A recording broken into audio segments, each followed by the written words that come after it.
possibilities are opening up for scientific cooperation between countries. 2, 1, 0. Liftoff. America's recursive phase as Discovery clears the tower. Discovery, go and throttle up. Discovery rocket, go for deploy. And everybody in the shuttle program, the crew is go for launch. Roger. I want to be in orbit. We have followed in their footsteps to get us where we are today.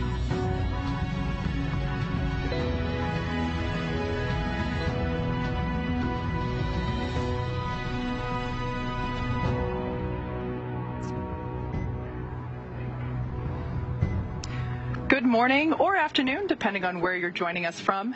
It's Monday, November 8th, here at SpaceX headquarters in Hawthorne, California.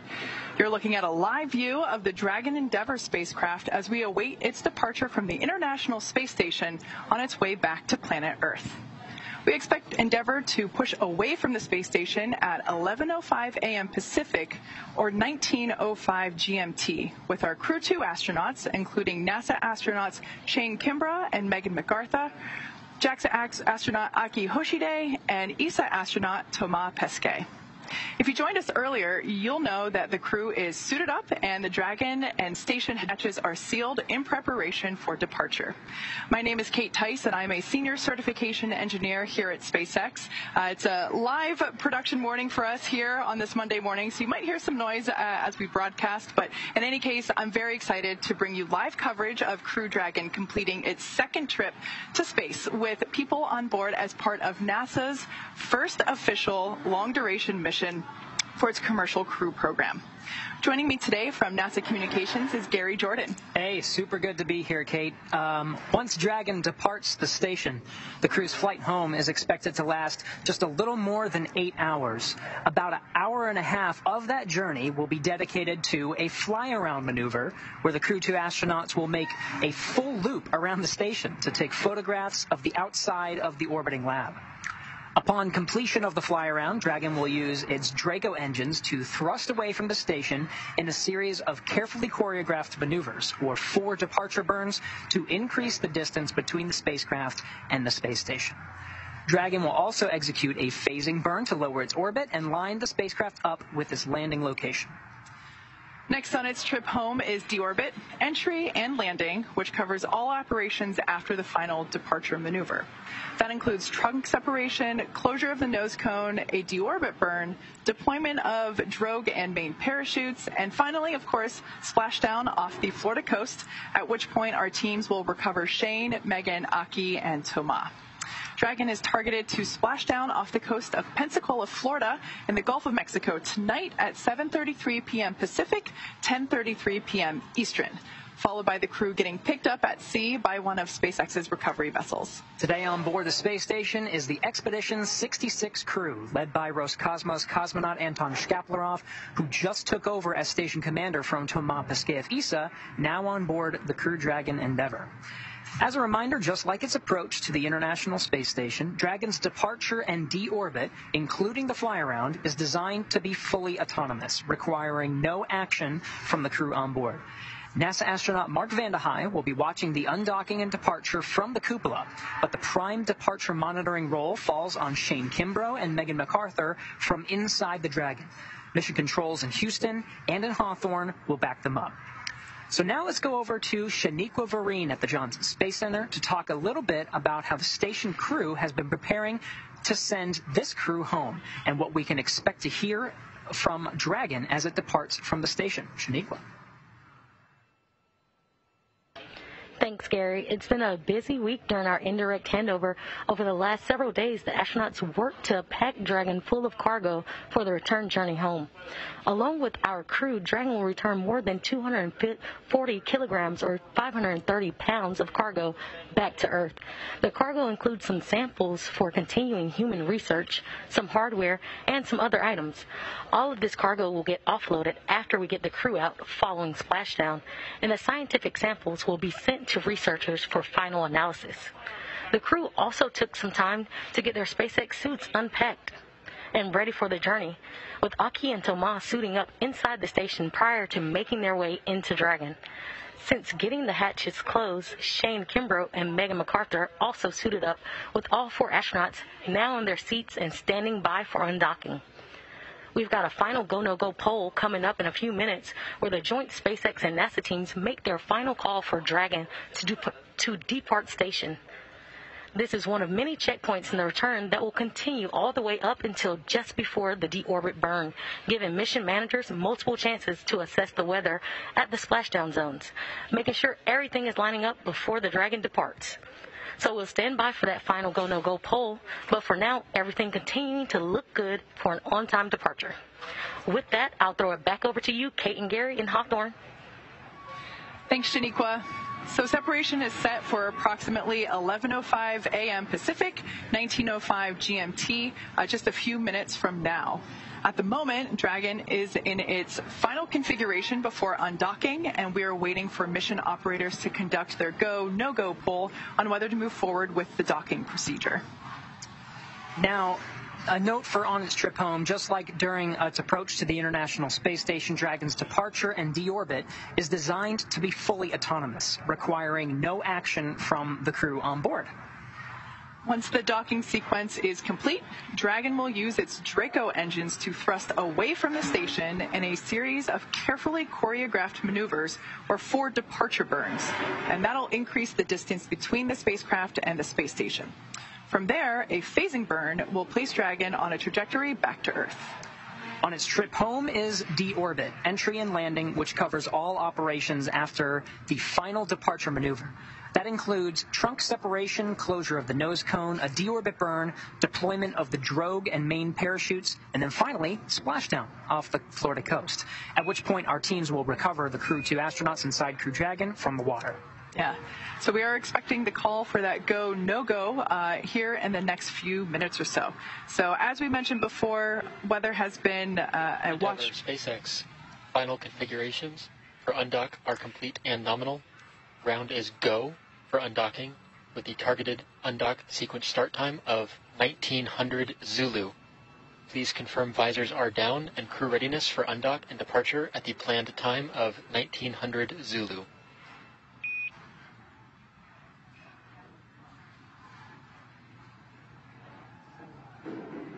Endeavour copies. Go for undock at 1900 Zulu. Visors are down.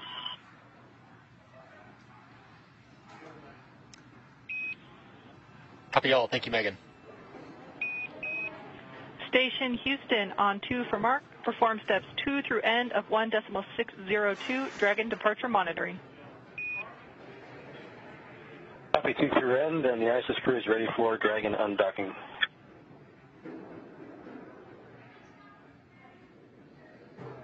All right, and with that, Houston copies. With that, we just heard the confirmation that Dragon is go for undock. All of the teams supporting are ready. We're now waiting for that final undocking sequence to actually begin.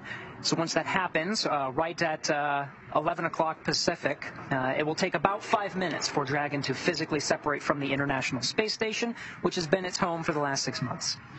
This is the first step in the automatic undocking sequence. The first step is to release for those umbilicals to retract. Those umbilicals are what's connecting Dragon systems to the space station, transferring power, telemetry, and commands between the 2 vehicles throughout Dragon's stay. Once that's complete, Dragon will unlatch itself from the space station by releasing the 12 hard capture hooks in 2 separate phases. All of that will take roughly 4.5 minutes, and then Dragon will be ready to depart from station and begin to push itself further and further away using those Draco thrusters. Dragon's initial departure from the station is a little different from other docked vehicles like the Soyuz that rely on springs to push them away from the docking port. Dragon will actually execute 2 very short thruster firings to undock using the combination of the 12 Draco engines that are around the base of the capsule. You can actually see some of them in this view.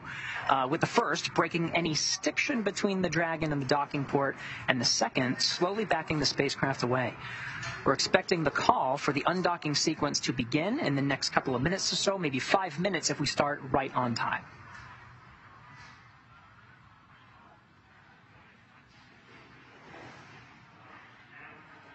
Since we've last been with you, a lot has happened. I think we went off air maybe about an hour and a half ago, right when the Dragon hatch was closed.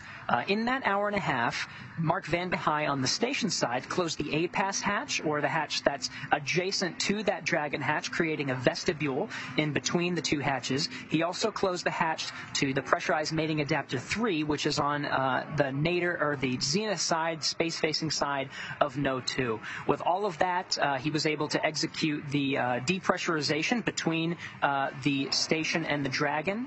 The vestibule, that middle part in between, putting it down to vacuum. You can see them all suited up from this camera view inside the Dragon. They also performed a series of leak checks. We had 4 good leak checks.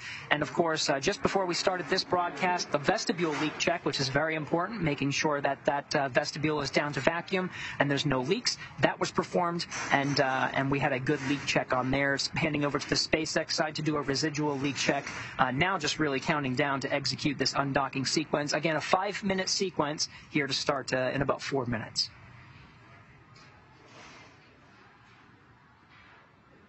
Like we said before, those umbilicals are going to disconnect first. That's what is connecting power and telemetry and communication to station. And once those umbilicals are released, we'll then begin to unlatch the hooks that are physically connecting Dragon to station. Once again, all 4 Crew 2 astronauts are seated in their seats there inside Dragon Endeavour. There we see a shot with pilot Megan McArthur there on the right-hand side, and Commander Shane Kimbrough on the left-hand side. They even have a view of their own Dragon on the middle screen. That is fantastic. The Dragon itself is on the space-facing side of the International Space Station. When it undocks, it will perform those 2 undocking burns that we were talking about. The next burn that it'll perform is called an impulsive retreat burn. That burn sets it up in a position essentially at waypoint 1. Which is at about 220 meters. It'll do a short hold for about a minute before executing a fly-around maneuver. And it will be in this fly-around position for about an hour and a half, going essentially around the station fully. Starting at the 12 o'clock position and then going full clockwise around until you hit the other 12 o'clock position. It's going to hit the aft side first. So we'll see the aft and then the nadir, or the underside of the International Space Station. That'll happen what's scheduled to be in an orbital nighttime. So it'll be the lights that are on the outside of the International Space Station that are illuminating it as the crew inside Dragon take some photographs of the exterior of the station. We haven't done this since a Soyuz fly-around in 2018 when we did a fly-around survey, and the crew were able to take digital photographs of the outside. It's really helpful for the analysis of the exterior and some of the integrity. There's a lot of cameras on the outside of the space station. In fact, you're seeing one of them now providing a fantastic view of Dragon, but they can't see everything. So this survey is going to provide fill in the gaps, really, between what the station cameras can provide and whatever the robotic arm is able to provide as it surveys the outside. This will provide some of the latest data of what the status is of the outside of the International Space Station. Now, for those of you that might be unfamiliar with Crew Dragon and how it works, there on your screen, we're actually looking at Crew Dragon, and to us, it looks upside down. To the folks in space, there is no right side up or upside down. So while it looks to us like the crew might be sitting upside down, they can't feel it as they are in microgravity. But the part that is connected to the space station is the pressurized section, which you see there.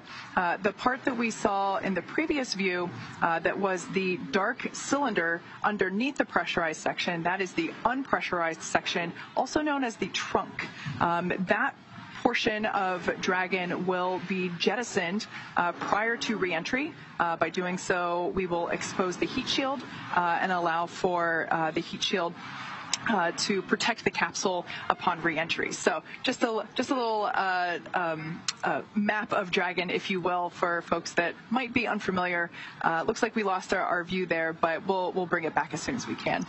and is very important, all of those different parts of the Dragon. Now, as we're undocking, we do have word that we will not have KU or a video downlink of the Dragon during undocking. So there's a handover of satellites in between that time.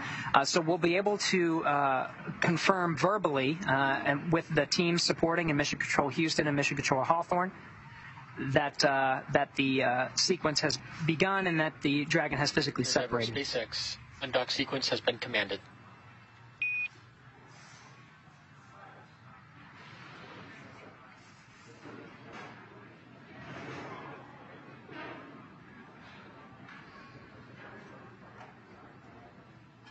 All right, so right on time. The undocking sequence has been commanded. This sets an automatic series of events to unlatch all 12 hooks that are holding Dragon in place. You heard about the umbilical retraction, and of course, we'll confirm the physical separation. Endeavour, SpaceX, umbilicals are demated. There we go. Okay, so to take us through this sequence, now that we are in the undocking sequence, scheduled for an on-timed undocking at 11:05, let's send it over to Shaniqua Vereen over at Mission Control in Houston.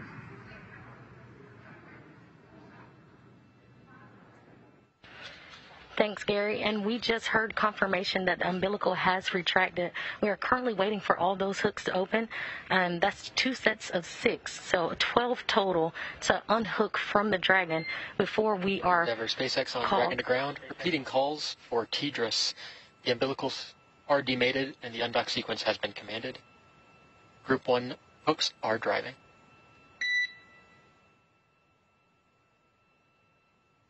Endeavour copies on the big loop.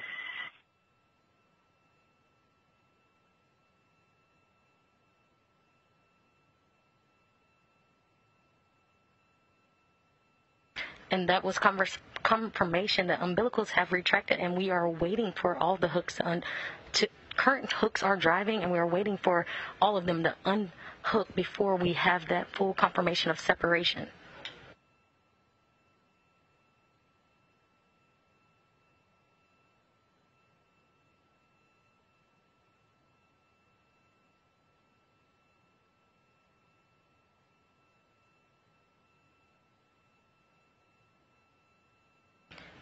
You'll hear from the Corps and Hawthorne as Commentator.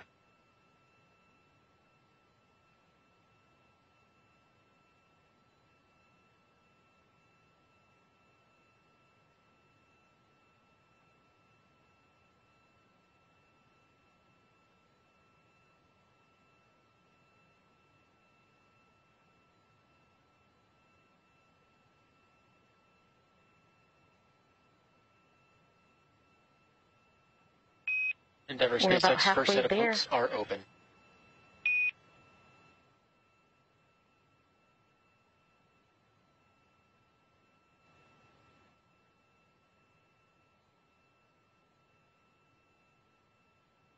and that was confirmation from the Corps to the crew.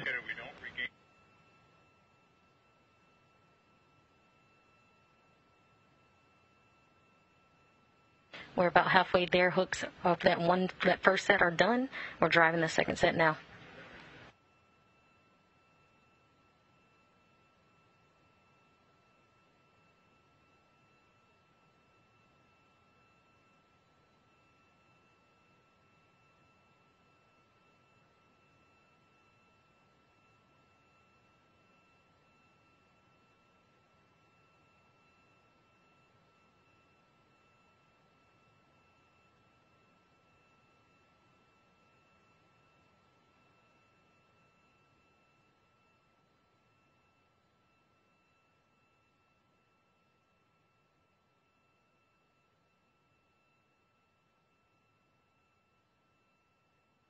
Hooks are still driving.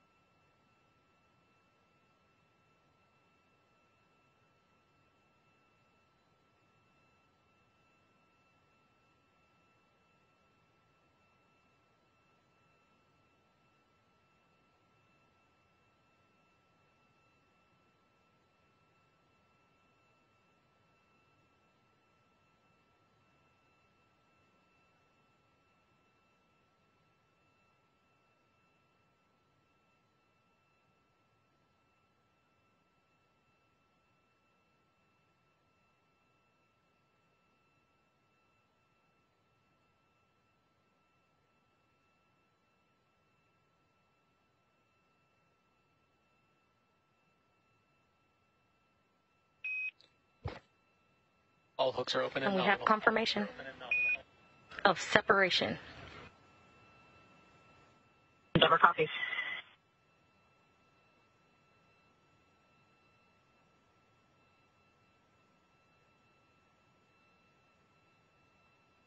Dragon has started to push itself away from the station.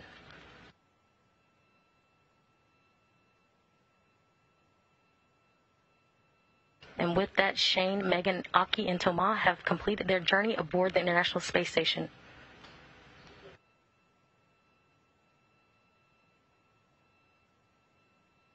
Station on 2, Dragon separation visually confirmed. Houston copies and kickers.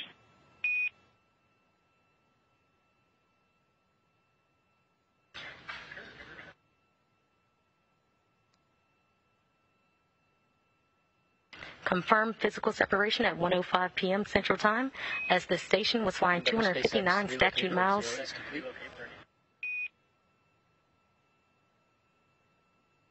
Endeavour copies. As the station and Dragon was...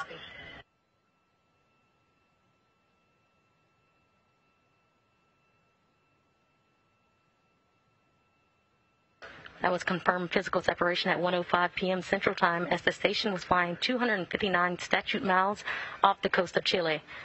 2 good undocking burns and a nominal impulsive retreat burn. Next will be a brief hold at waypoint 1 before the fly-around sequence is executed. We'll be monitoring Crew Dragon throughout the departure sequence as it makes its way from the International Space Station.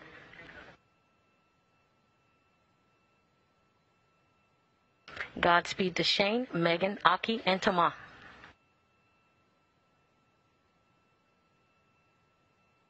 To take you through the rest of the departure sequence, we'll send you back over to Hawthorne. Dragon eyes have converged, and Dragon is navigating on Dragon Eye 2. We will time out of impulsive retreat 1 point and into go to 1.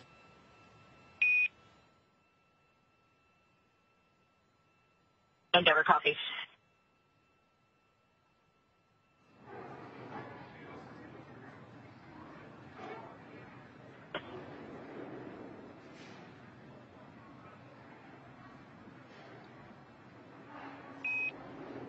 Dragon SpaceX, we see the onboard warnings for Dragon Eye 1. No correction is required. Dragon is navigating on Dragon Eye 2. Copy, good, Dragon Eye 2.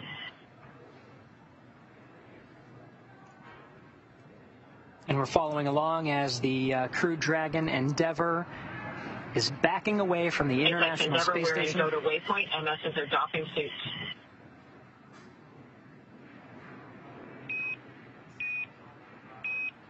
SpaceX copies in go to 1, and the MSs are doffing suits. We will transition cameras to external only if desired.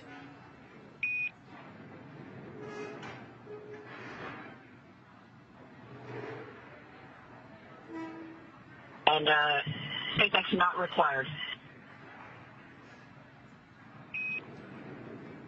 SpaceX copies.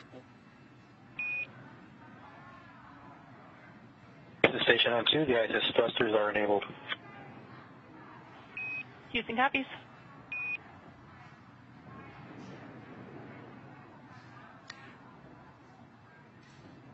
So a lot happening there. The Dragon is about 100 meters away from the International Space Station at this point. The crew inside have gotten the go to start doffing their suits. Now past the dynamic phase of undocking where the suits are required. So they'll start doffing as they head out to waypoint 1, which is about another 100 meters away as they slowly make their way out. They're going to waypoint 1, which is about 200 meters away, right at the edge of the keep out sphere. They'll hold for about a minute before starting the fly around maneuver. Starting at this very top or zenith position towards the space-facing side. See them backing up. They're about at this position, actually, right now, about halfway. Then they'll execute a 50-second fly-around burn 1. This will take them from the zenith or the space-facing side to the aft or the back of the station and cruise for a bit until they hit the aft portion. It's expected that during this part of the flight will be in an orbital nighttime. So right about these two burns, Flyaround burns 1 and burn 2, we should be getting some views of the International Space Station, maybe even of the Dragon, but they will be a little bit on the darker side. Then, of course, the next two burns, burn 3 and burn 4, will be in the daylight, and the whole maneuver itself will take about an hour and a half. You can see the position of the Dragon, the very top portion of the Dragon with the nose cone face down towards the International Space Station at all times. This allows for the crew inside with a perfect window view looking down at the International Space Station to take digital photographs the entire way around. It's a photographic survey opportunity of the exterior of the International Space Station, allowing the crew to visualize some of the areas of the space station that can't normally be seen by some of the external cameras on board. Not too long after it makes this full loop over the course of an hour and a half, there are 2 departure burns. Departure burn 0, that gets them outside of the keep-out sphere, which they will have been hugging for about an hour and a half, and then depart burn 1, which sends them right outside the approach ellipsoid. At that time, we are outside of joint operations between the International Space Station flight control teams and the Dragon teams here in Mission Control Hawthorne. They'll be taking control of Dragon's journey for the remainder of its flight down to splashdown off the coast of Pensacola, Florida, targeting an on-time splashdown at 7:33 p.m. Pacific time tonight. Yeah, so we've had an exciting morning so far. The call-outs that we heard just a couple minutes ago was an indication that everything is looking good and that both Aki and Toma can doff or take off their spacesuit. This will allow them to have a little better mobility about the cabin in order to take those photos. Like Gary mentioned, these photos will help basically fill in the blanks that the onboard cameras currently have on station as SpaceX Endeavour MS-1 is out of the suit, ready to support Flyaround.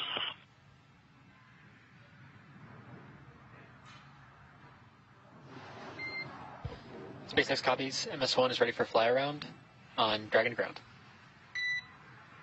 All right, so there's that call indicating that Toma has removed his suit and he's ready to take some photos. He'll be doing that as the nose cone is still currently open. And so there's actually a very small circular window at the top of the forward hatch. And he's going to be taking those photos of the station using that port, essentially. And it is tight quarters, so obviously being able to have a little better mobility will certainly be useful to him here coming up. So again, they're past that dynamic phase, which is why they're getting out of their suits, and they'll remain there. The Dragon itself will fly autonomously. The crew do have the ability to execute small manual correction burns if necessary, but for the most part, Dragon will take that flight around the International Space Station automatically. The flight computers themselves were programmed just ahead of undocking, getting ready for that essentially fly-around sequence. For the fly-around sequence to begin, it's a different set of burns to get them out to that hold point and then eventually around the station.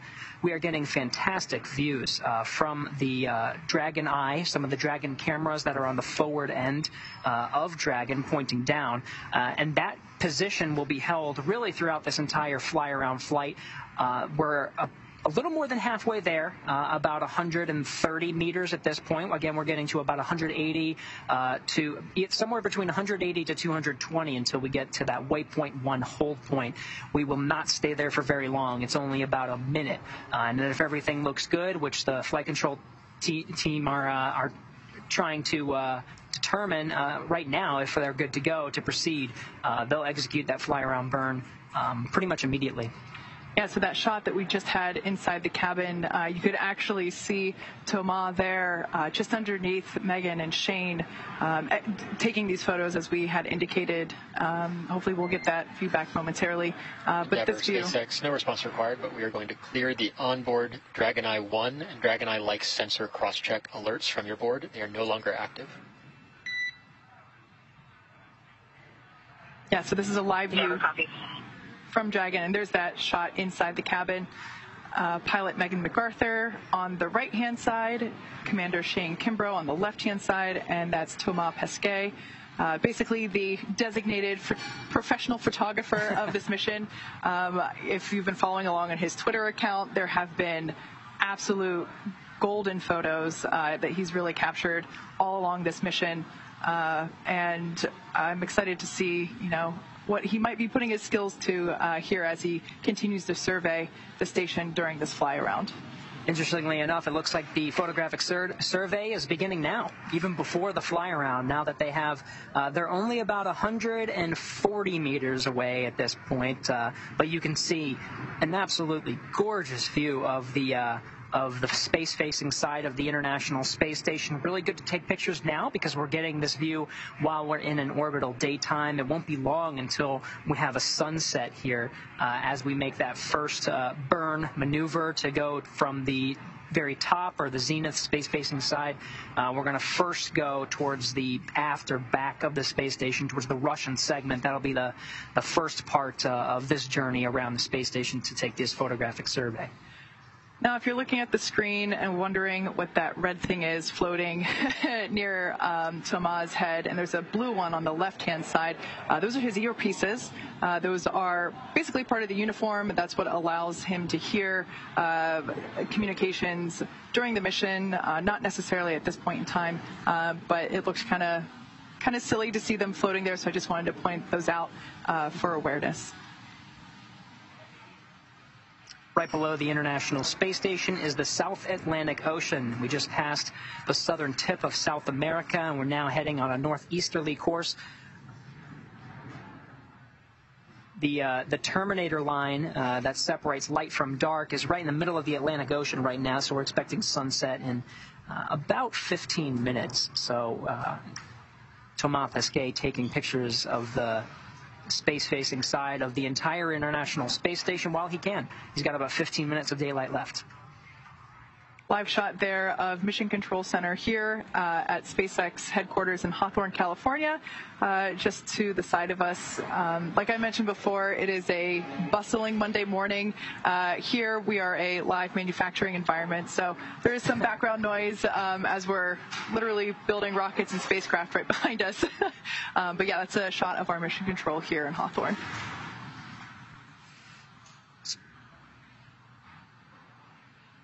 So you're looking at the control room right now because we are sort of in between the video coverage that we're getting from the International Space Station. You see some of the views are absolutely gorgeous.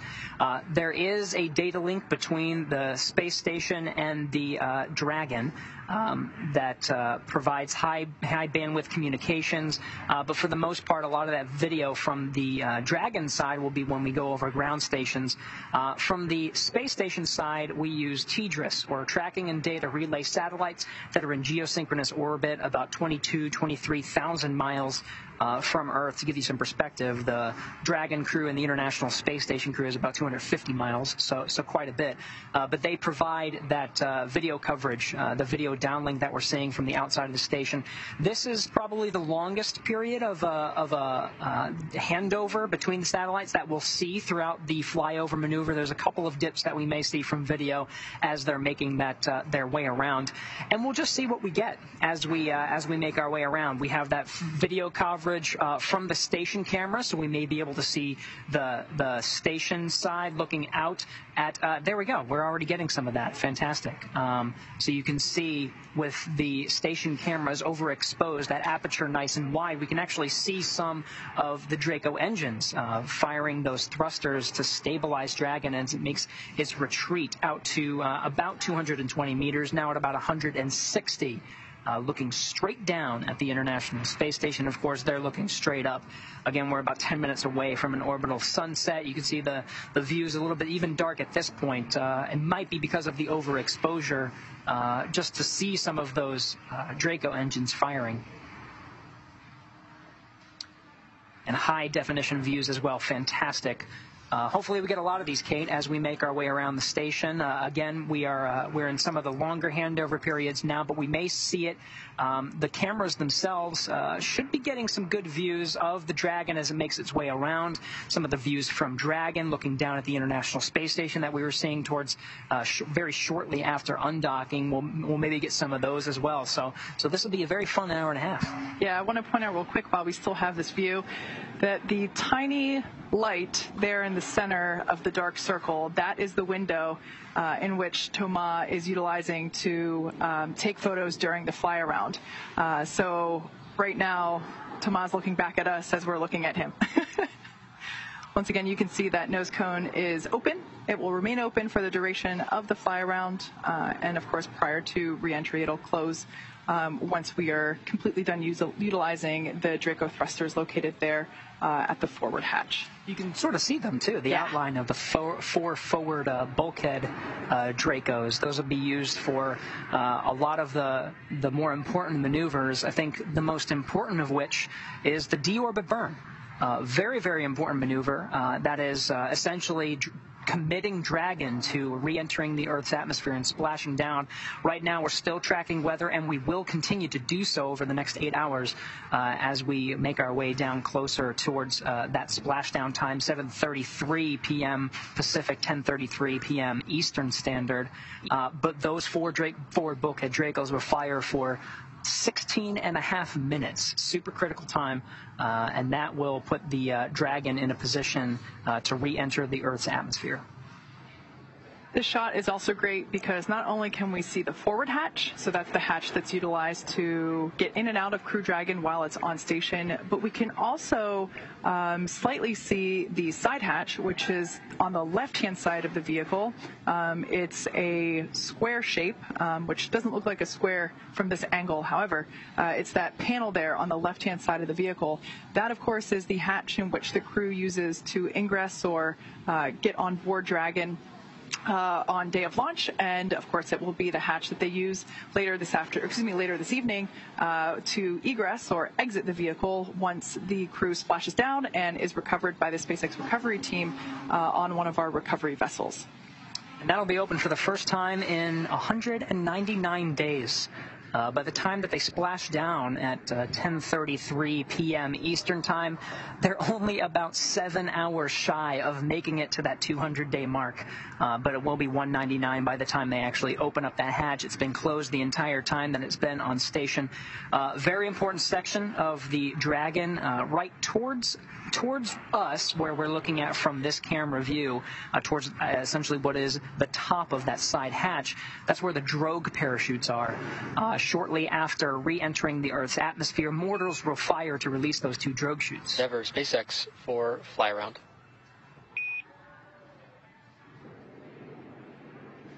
Go ahead for Flyaround. All right, Endeavour, you are go to command ISS Flyaround once Hold 1 is reached. It is a required urgent command as soon as we enter Hold 1 to limit prop consumption. So repeating, you are go to command Flyaround once Dragon enters Hold 1. Endeavour copies go to initiate ISS Flyaround at Hold 1 with no delay. That is a very critical time. Megan McArthur, the pilot of the Crew2 mission, by the time they actually get to what they're talking about, Hold 1, that's waypoint 1. Right now they're at about 185 meters from the International Space Station. They're heading out to approximately 220.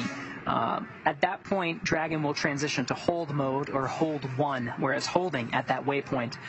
To limit the prop consumption, as was mentioned over the Dragon to ground loops, the big loop actually right now, as even the station team is listening, and the station crew, Mark Van de Heij namely, who's monitoring this sequence right now.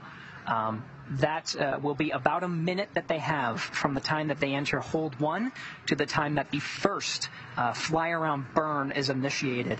That burn being the first of 4. It'll be a zenith to aft burn. It's about a 50-second burn that maneuvers the Dragon into a position to essentially cruise down to right behind or at the aft section of the International Space Station.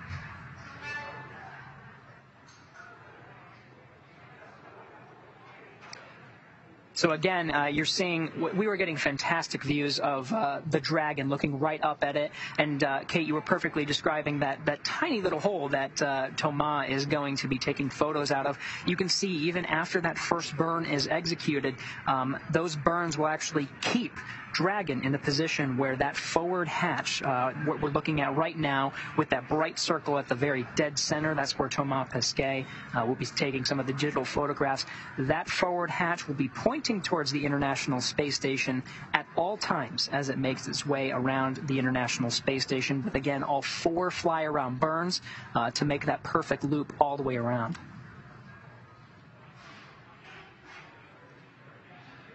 Once again, this flyover maneuver is brand new to Crew Dragon.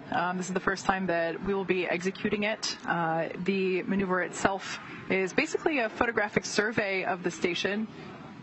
So there you can see kind of big picture. Dragon is going to be making one big loop around station, and Thomas Pesquet will be taking photographs through the port window, essentially there on the forward hatch of the station, which will hopefully fill in some gaps that currently exist in terms of the photographs that have taken of station. So even though there are many cameras on station, unfortunately there are certain spots, certain angles that can't be photographed just due to physical location. So Thomas will be taking pictures, and essentially Dragon will be making one big loop around station to perform this photographic survey. This was this was a very standard procedure for the shuttle. The shuttle used to undock from the International Space Station, regularly survey the station, providing updates, particularly when it was under construction, right? It was a very dynamic phase. That was more of the assembly phase of the International Space Station. We're in pretty much the third decade. After more than 20 years, we are in it. This is the time of maximum utilization. So there have been a couple of additions recently to the International Space Station, namely commercial modules. I think most recently was the NanoRacks Bishop airlock, which is essentially a way to deploy satellites. It also removes trash. It can also retrieve some ORUs or replacement unit spare parts from the outside with the help of the robotic arm. So there are a couple of new elements, and we'll be able to see that for the very first time after this fly-around. The last fly-around that happened was on board a Russian Soyuz, where Drew Feustel, NASA astronaut, used a handheld camera to do the exact same thing. As the Soyuz undocked from the International Space Station, it did the same thing, did a photographic survey as it flew around, and so those are from 2018. So this will be brand new, 2021, and we'll get to see some of those new modules, like the NanoRacks airlock module, as well as a couple of other things. The Bartolomeo external platform that's on the European Space Agency side. So this will be very important to see. So there on your screen, that is once again a live view of Crew Dragon Endeavour departing the International Space Station with the Crew2 crew on board. And those pulses that you see are actually pulses coming from the Draco thrusters on board Dragon in order for Dragon to hold position and maneuver. Like we said, it's going to be performing this fly-around maneuver. Those Draco thrusters we can see activating in order to hold course. It looks very bright because the cameras themselves on the International Space Station are right now overexposed. By doing so, it allows us to see some of those Draco maneuvering thrusters.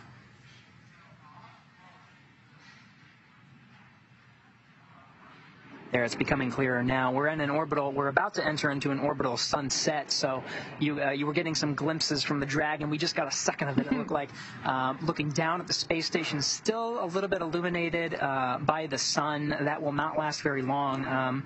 about 2 more minutes is when we're expected to hit that hold 1 point at about 220 meters. We're at about 217 at this point, so we're slowing down, getting ready to get to that hold point. Again, Megan McArthur, the pilot, who from this camera view is on the right. Has initiated Flyaround. There we go. Copy Endeavour, Flyaround is initiated. We are tracking. So a little bit earlier than expected, but it seems like we did hit that hold point, and it was not long at all before Megan McArthur initiated that burn. Right now we're in a 50-second burn, the first of 4 to fly around the International Space Station. Dragon, SpaceX on Dragon to ground. We see the onboard alerts for Dragon Eye. Time of flights are still converged.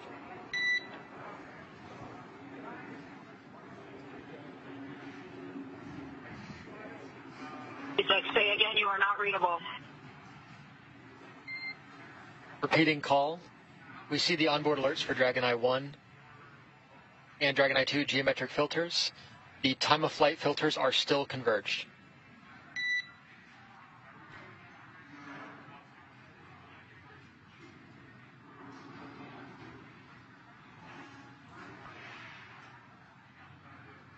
And SpaceX still very difficult to hear. Copy, you see the messages. I believe these are expected in this quadrant. Is that correct?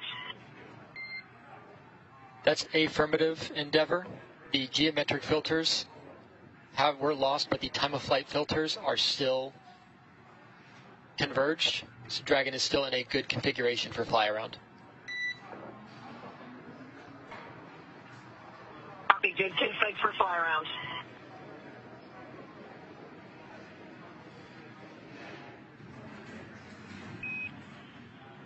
Station Houston for Mark. You are go to stand down for monitoring Dragon's Flyaround. Copy, thanks much, and to the Dragon crew, I'll be looking for you if I get a chance to see you outside, but very quickly wanted to say thanks to all of you. Thomas, thanks for being such a great guy, an inspiring, famous person from France. Aki, you're a commander who knew exactly when to be serious and when to be funny. Let me just stop talking if I'm talking too long. Kane, thanks for being such a great example of what putting others first looks like. And Megan, thanks for becoming a sister to me up here in space. I'll miss hearing your laughter in adjacent modules. Hey, Mark, we're really going to miss you. Had such a great time with you. Learned a lot from you. And I know you're going to treat Crew 3 really well. And let us know if we can do anything for you. Take care. Fly safe. Yeah, get home safely. It's been a great It's been great being part of your team. Likewise, my friend. Take care of Anton and Piotr for us. I'll do that right now.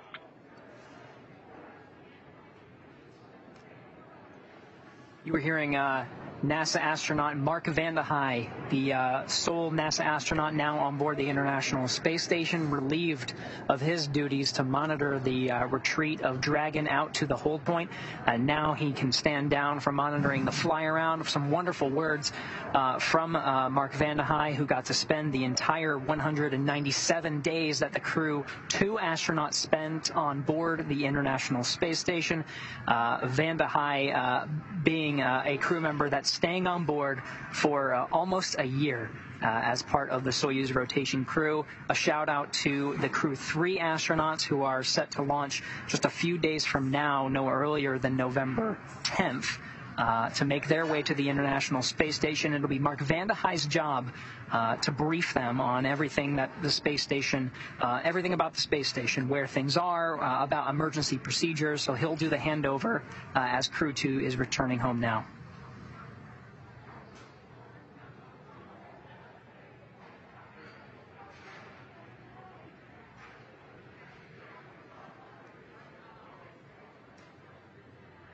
As we mentioned previously, we prefer to do direct handovers from crew to crew, but the weather off the Space Coast and just around Florida in general has been incredibly tricky the last week, really. So the teams at NASA and SpaceX did reviews and jointly made the decision that the best thing to do for both Crew 3 and Crew 2 would to be bring the Crew 2 crew home before launching Crew 3, purely because of weather restrictions. We've been monitoring splashdown conditions on both sides of Florida, including wave height and wind speed, and those are really primary restrictions on allowing the crew to splash down, and it just happens to be that today was our best day to attempt that splashdown. And before undocking, we did a weather brief, and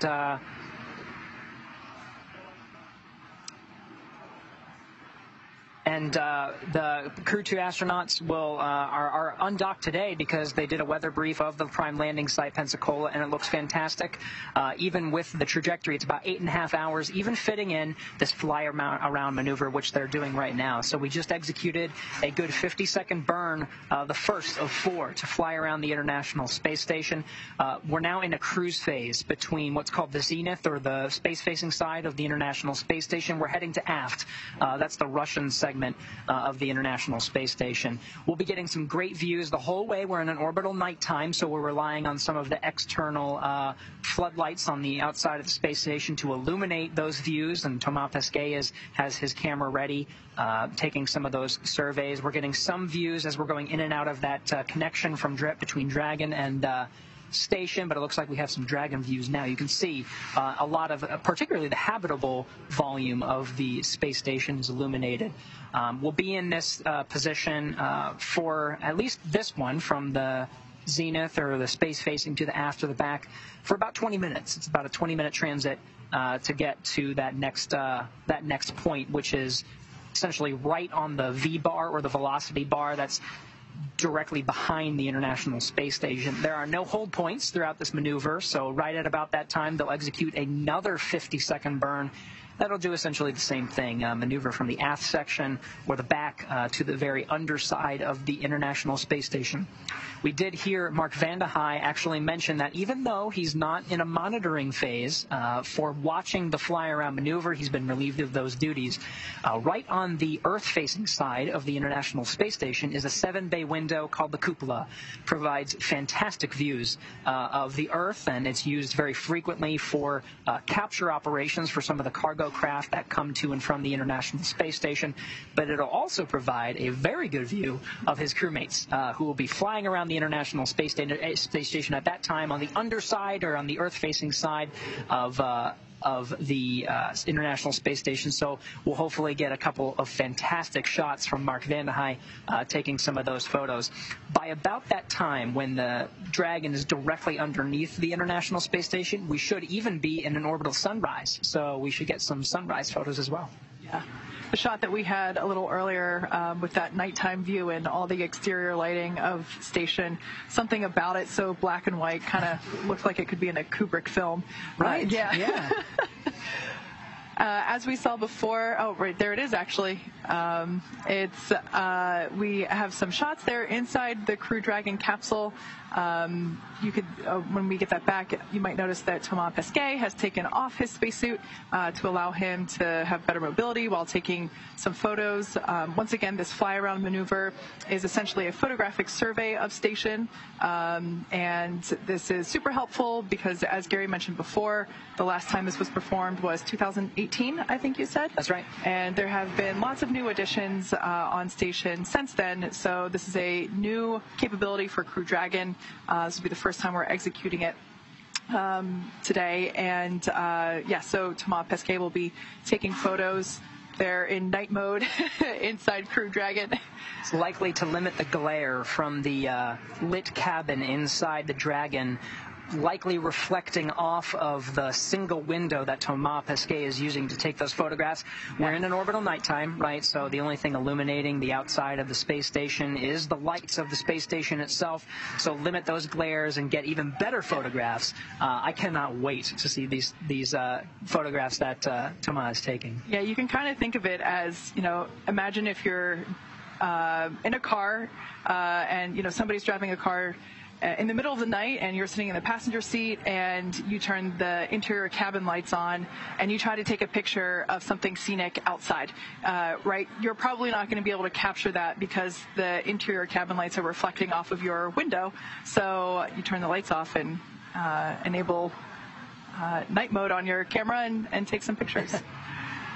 I bet you they do the same thing during crew sleep as well. The Crew2 astronauts had about a 24-hour transit to the International Space Station. Almost. It was just shy of 24 hours. So as part of that was an 8-hour sleep period. So everybody found a place inside Dragon, either bunking up in the seats, which I think is more common, or just finding a random spot to strap yourself and float, but they get an 8-hour rest period. Not on this flight, because it is a very short transit, and so we're going to be doing this for about an hour and a half, circling around the International Space Station, and then from there, you're really only at about, 6.5 hours, maybe 6 hours, from the time that you execute that first departure burn, which is departure burn 0, to break out of the Flyaround, and then make your way towards splashing down off the coast of Florida. Yeah. So once again, we have been keeping an eye on weather. We are targeting a splashdown off the coast of Florida near Pensacola, and we're targeting that at 7:33 p.m. Pacific time this evening. So, like Gary said, once we complete the fly-around maneuver, while it will be another 6.5 hours left, big picture, that's actually a pretty quick trip home, and I'm sure that after the 199 days that they have spent in space, they're all excited to get home and see their families. Absolutely. So they're going to be splashing down off the coast of Florida, and there's going to be recovery teams there. The Go Navigator recovery ship will be stationed out in the Gulf of Mexico.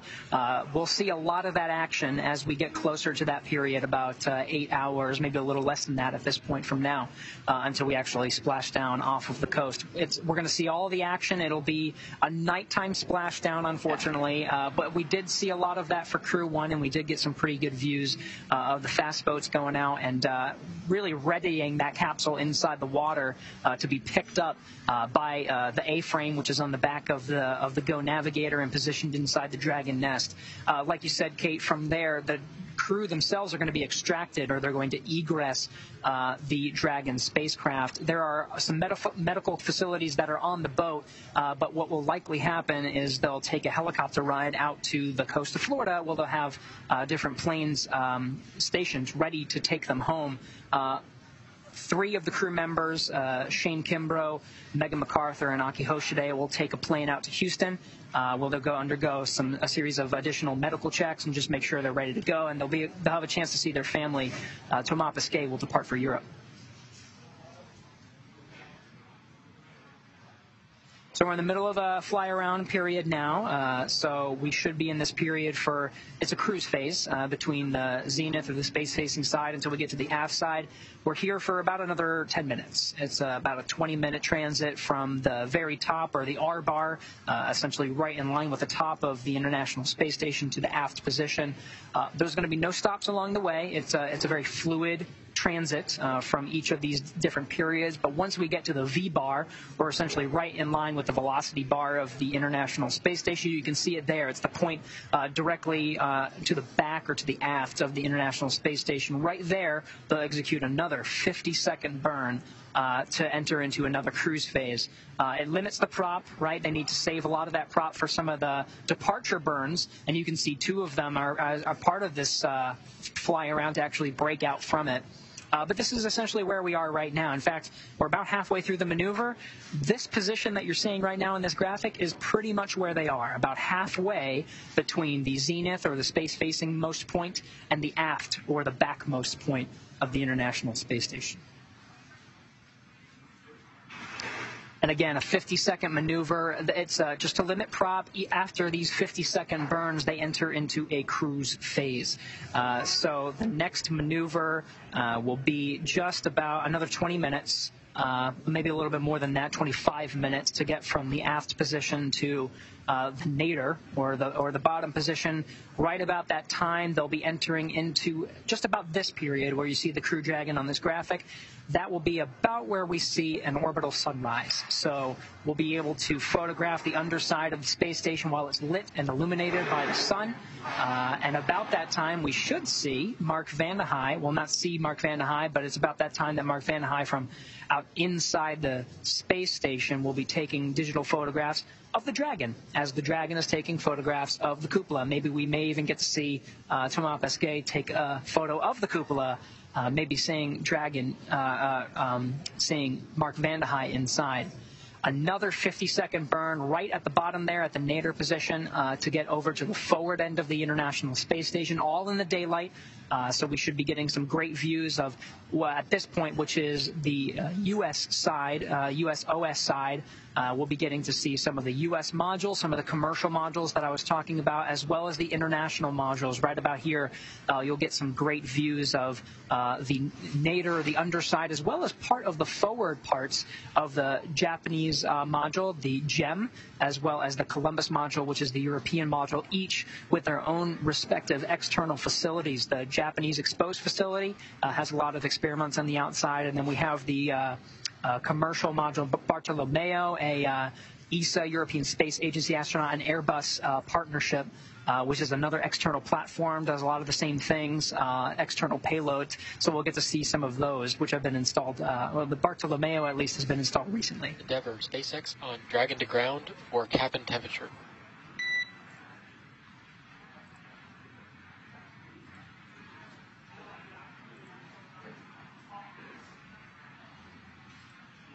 Go ahead on Dragon to ground.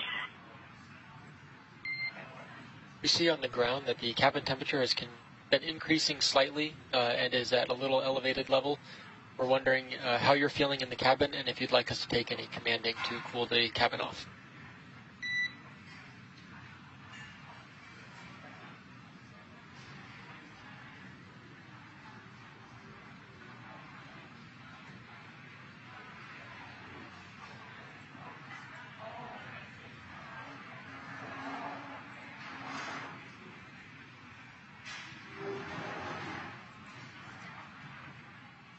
In SpaceX, our temperature is adequate at this time.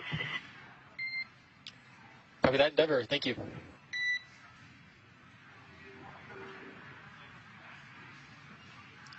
All right, no need to adjust the thermostat for the inside of Endeavour. All the crew feeling pretty good. We were seeing Commander Shane Kimbrough and pilot Megan McArthur inside, stationed in their same seats. They were still suited up. We saw Thomas Pesquet doffed or took off his suit fairly quickly after undocking and some of those initial burns, the undocking burn and the impulsive retreat burn, because it's his job to take photos of the outside of the International Space Station. I thought I saw Aki there for a bit. I think he with did. His suit still on, assisting Thomas Pesquet, but we'll be in this position for quite some time. The whole fly-around maneuver takes about an hour and a half. Now, for those that might be unfamiliar with how teams in space communicate with those on ground, you have probably noticed by now that there is a beep that precedes communication. This is known as the Quindar tone. If you've watched pretty much any space movie ever, you probably might recognize it. But essentially, that tone rings, and then the destined. So, for example, if I were calling Dragon here from SpaceX, I would say Dragon SpaceX because I am calling Dragon and I am calling from SpaceX. So you basically identify the destination first, as well as the origin of the communication as well. And then what loop you are calling on. Yes. So it's who you want to talk to, who is calling, who is doing the calling, and then what loop you're essentially talking on. For a while they were on the big loop, right? So the International Space Station could hear them as well, and you heard that term. That's where really every team is integrated. The Dragon teams here in Mission Control Hawthorne, the Dragon crew, Houston Mission Control, which is controlling the International Space Station, as well as the Space Station crew themselves. For once we exit outside of the approach ellipsoid, we'll break that off, and we'll be relying namely on Dragon to ground. So again, we're in the cruise phase between the nadir or the space-facing side and the aft side. We should be here for another maybe 6 minutes or so until we get to the aftmost portion or the very back of the International Space Station. From there, we'll do another 50-second burn to get us from the aft to the nadir position, which is at the very bottom. And right around that time, we should hopefully be seeing views from the International Space Station or from the Dragon, depending on the ground sites and our coverage there. But we should be seeing an orbital sunrise as well. Yeah, so there on your screen, a view of Mission Control Center here at SpaceX Hawthorne. This is where ground teams are commanding Dragon when necessary. But for the most part, Dragon is flying itself. This whole process of undocking and deorbiting, this whole journey is intended to be autonomous. Dragon essentially driving itself, which is a super important capability. Now you're seeing the commander and the pilot. When we do get those views, Shane Kimbrough as commander, Megan McArthur as pilot, they're still in their designated positions, the commander and pilot seats, and they are monitoring every step of the way, right? Even though Dragon is completely controlling itself, they have views of the Dragon Eye camera, which is looking down at the space station. You can see that on the commander's side. They have views of the trajectories. They have views of the Earth. They're looking at all the thrusters. They are checking every step of the way to make sure that the Dragon is healthy. But they also have, of course, the teams here in Mission Control Hawthorne doing the same, even monitoring their cabin temperature, making sure they're very nice and comfortable inside the Dragon. Yeah, they still have a few hours left to go. I can imagine that working up a sweat at this point, probably not the most comfortable condition. As we saw earlier, Thomas has actually taken off his suit in order to perform the photographic survey during this fly-around maneuver. We did see Aki off to the side, still in his suit, and like Gary just said, both Megan and Shane are still in their suits as well, in their seats. And they'll be in this position for quite some time.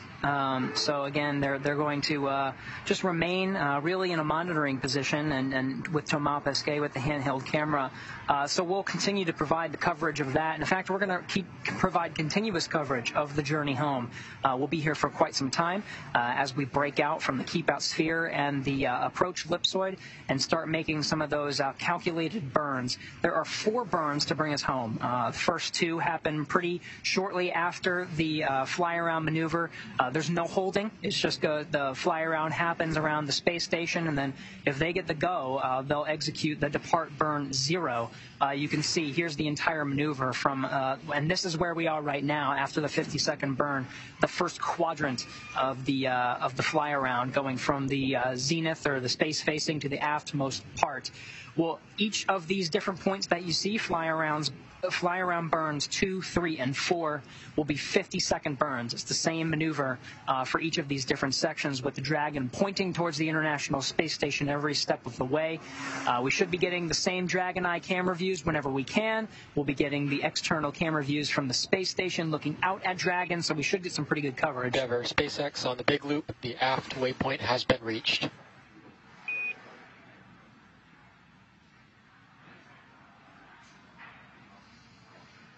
Never copies, we see that. And with the aft waypoint reached, it means we are in that burn. So the burn, the 50-second burn to get from the aftmost position to the nadirmost position, so you see on this graphic, fly-around burn 2 is now underway.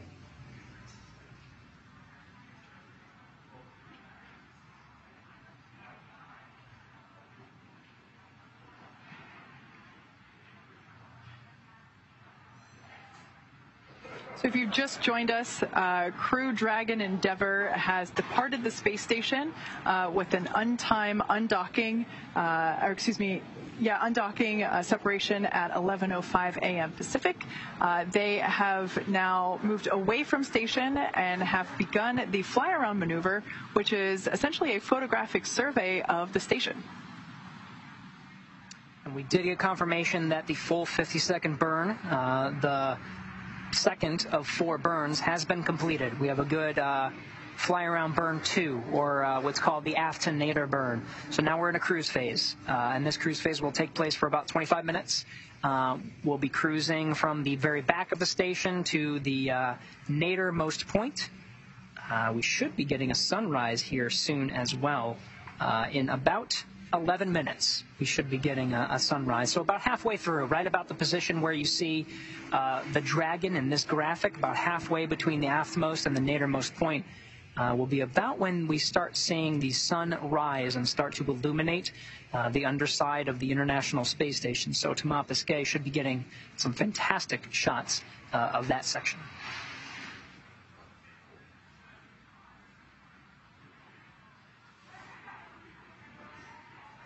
As we've mentioned before, the blackout on the video feed is expected. We knew that this was going to happen a number of times throughout the Flyaround, partially due to ground station coverage. And when we get those views back, we will bring them back to you as soon as we have them as well. But unfortunately, right now we don't have those views inside Dragon or of station. Now, we should be getting some from station, hopefully soon, and as well as the Dragon. You've been seeing them very, very sporadic through this maneuver, which is anticipated. There are some handovers. It's a very long maneuver, about an hour and a half to get from the very top of the station and make essentially what is a full loop. It's a whole hour and a half. So through that time, we'll make essentially what is a full orbit of the Earth. We undocked right over the South Pacific Ocean, I believe. And then right around the time that the Flyaround maneuver was executed, we were over the South Atlantic. So right about that time, we should be somewhere over the South Atlantic, right around the time the Flyaround is complete. But in the meantime, let's learn a little bit about the crew on board, starting with our commander, Shane Kimbrough. He is the commander of Crew Dragon spacecraft and the Crew2 mission. Kimbrough is responsible for all phases of flight from launch to re-entry. Selected as a NASA astronaut in 2004, Kimbrough first launched aboard Space Shuttle Endeavour for a visit to the station on the STS-126 mission in 2008, and then aboard a Russian Soyuz spacecraft for his first long-duration mission for Expedition 4950 in 2016. After 199 days in space during Expeditions 65 and 66, he has spent a total of 388 career days in space, the fourth highest for any U.S. astronaut, and performed 9 career spacewalks. Kimbrough is also a retired U.S. Army colonel and earned a bachelor's degree in aerospace engineering from the United States Military Academy at West Point, New York, and a master's degree in operations research from the Georgia Institute of Technology in Atlanta.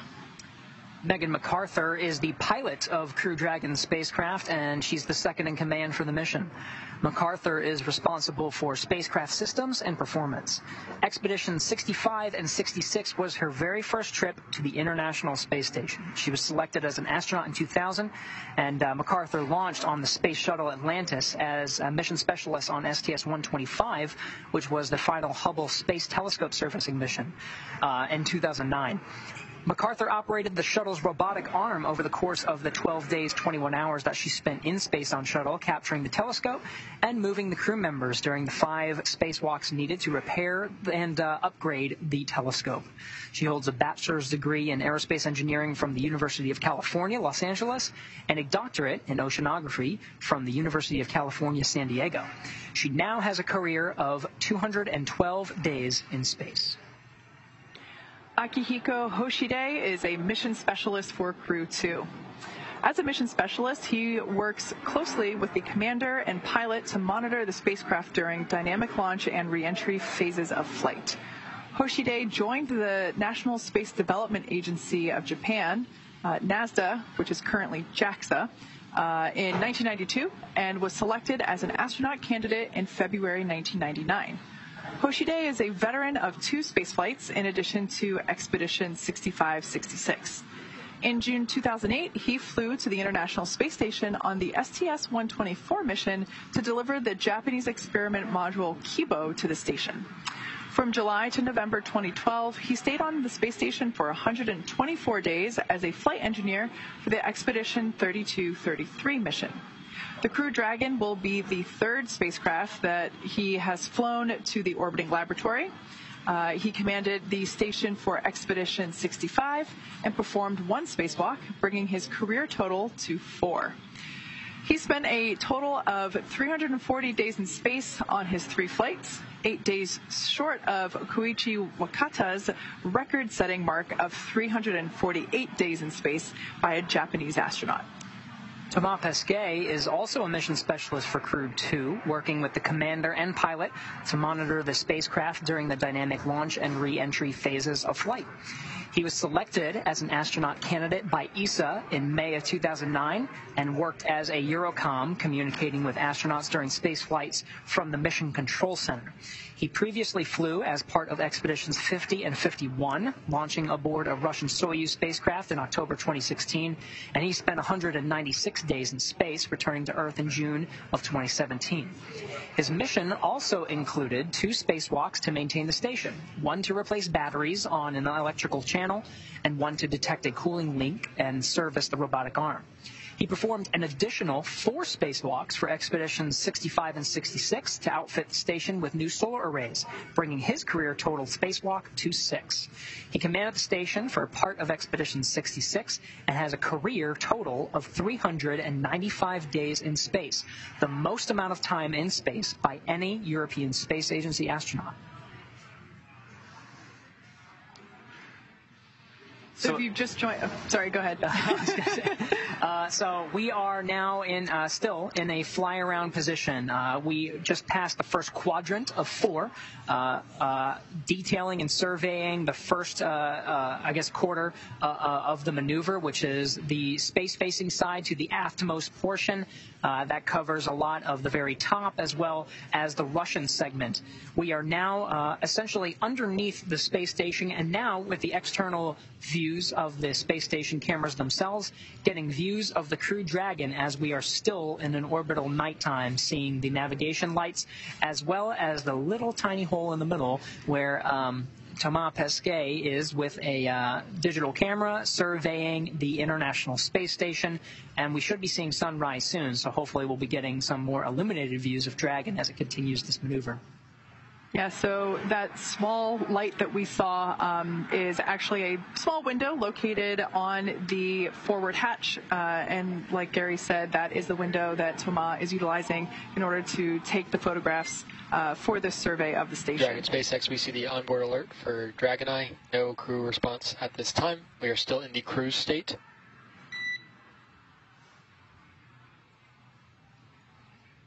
Endeavour, copy. So as I was saying, that's essentially a shot of the top of Dragon, and that small window is what the crew is using in order to perform this photographic survey that we're doing today on the Flyaround maneuver. That's right, and we got 15 minutes just about of this quadrant of the Flyaround maneuver. In about 3 or 4 minutes, we should be seeing an orbital sunrise. So we'll see the views of the Dragon get a little bit brighter. And of course, from the inside of Dragon, the International Space Station will get a little brighter as well, making those photographs all the more useful. SpaceX for awareness. Dragon I-1 time of flight has reconverged, but we will leave it on the board in case it loses convergence again. Endeavour, copy, thanks.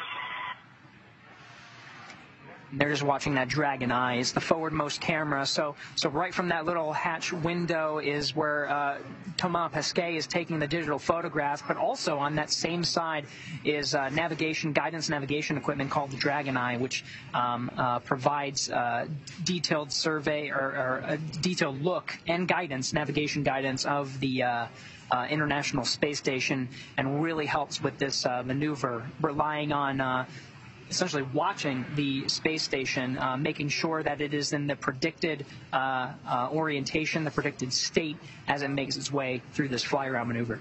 Yeah. And as we mentioned before, the Flyaround is basically a photographic survey of the station with all of the recent additions to station. There are areas that the onboard cameras are unable to photograph, and the last fly-around maneuver was performed in 2018 by Soyuz. So this is the first time that we are executing the fly-around with the Crew Dragon, and Thomas Pesquet is the designated photographer floating about in the cabin in any orientation he needs in order to get the photographs required in order to complete the survey. Now, you see, when we get those views from inside the Dragon, we're seeing that the commander and pilot are still in place. They're still suited up. They're not pressurized. There's no need to. In fact, for nominal departure from the International Space Station, at this point, all the crew will have doffed their suits. But because we're inside the keep-out sphere and the commander and pilot are in the monitoring phase, they're just going to hang tight for at least an hour and a half and just take a look at all the different views. They're watching the Dragon Eye. They're watching the Dragon's orientation. They're watching the thrusters, making sure that the vehicle that they're flying right now, or rather that is flying them, is in a tip-top shape as they make their way through the maneuver. After the hour-and-a-half fly-around is done and they perform the two depart burns to break out of the keep-out sphere and the approach ellipsoid, at that time they'll be able to doff or take off their suits for a couple of hours, and they'll make sure that they're dry, and they'll put them in a temporary stowed position before they have to put them right back on again, because they have to get ready right before the trunk separation and cloth separation, put them right back on because there's very fast sequence of events that's going to happen. You're starting to see views of the Dragon now, and in the back is the trunk. The trunk will separate and then orient it for re-entry, and that very dynamic phase of flight, we will require the suits.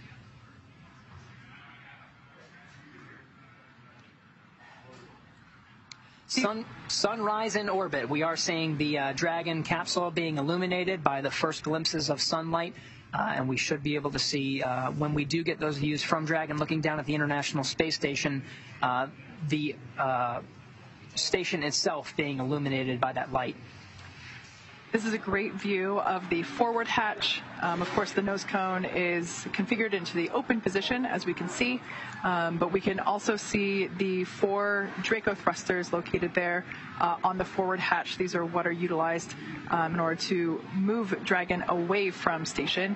Those are the 4 larger circles in a rectangular shape there around the hatch.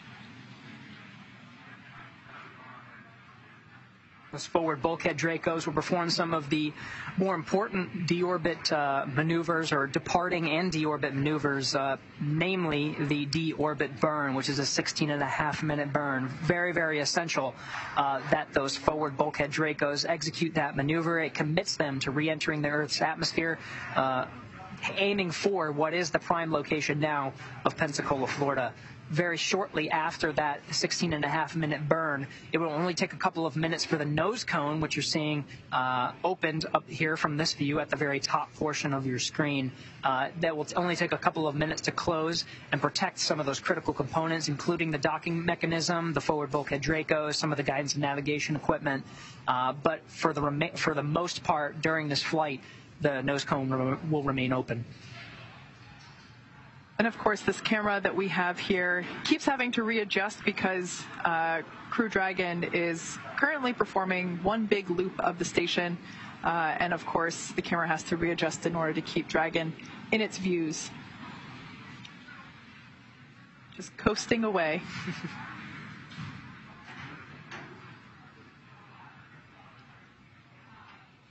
We're in this cruise phase for a little less than 10 minutes.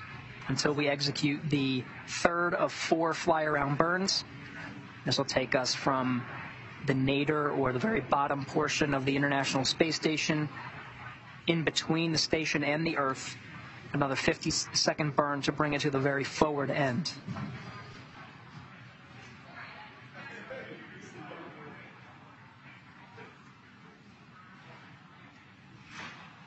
As we mentioned before, Megan and Shane are still in their suits and buckled into their seats. However, Thomas Pesquet is taking photos for this fly-around maneuver, and Aki is also out of his seat assisting Thomas to take these photos. as Gary mentioned before, the crew will be taking off their suit in a little while to get comfortable. And it's not really a break period, but it is a small break in the action before the dynamic events pick back up again prior to re-entry. But these spacesuits are custom fitted for each astronaut. They go through a series of checkouts prior to leaving the station, and so they'll do the same once again when they put the suits back on. But as you mentioned before, we saw Thomas get out of his suit pretty quickly. Actually, I was really surprised to see how fast he popped back up on screen, ready to begin the fly-around maneuver and begin using that DSLR camera to take photos. And yeah, so each of these suits are custom fitted for each individual astronaut. So there's no option to switch around. You are committed to a suit. Yeah. All right, we got a little less than 10 minutes of this cruise phase until we execute that other burn. There's two more. One that brings us from the bottom portion, the nadir position, over to the forward position. Through the remainder of this fly around, we should be in daylight. So we'll get fantastic views of both the Dragon and the International Space Station as we acquire the signals from space to go ahead and provide that to you. But again, Thomas Pesquet will be photographing the station. At this point of the journey, there is a chance that Mark Vande Hei on board the International Space Station is inside the cupola, and we'll be able to capture some images from the Dragon. Now getting views from inside Dragon.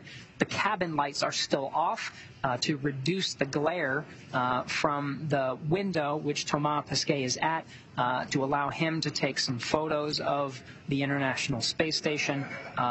Very, very clear. Now we're getting the views of the Dragon from the space station. Absolutely beautiful. We're now over the North Pacific Ocean, about 260 statute miles. We just passed over the east coast of Japan.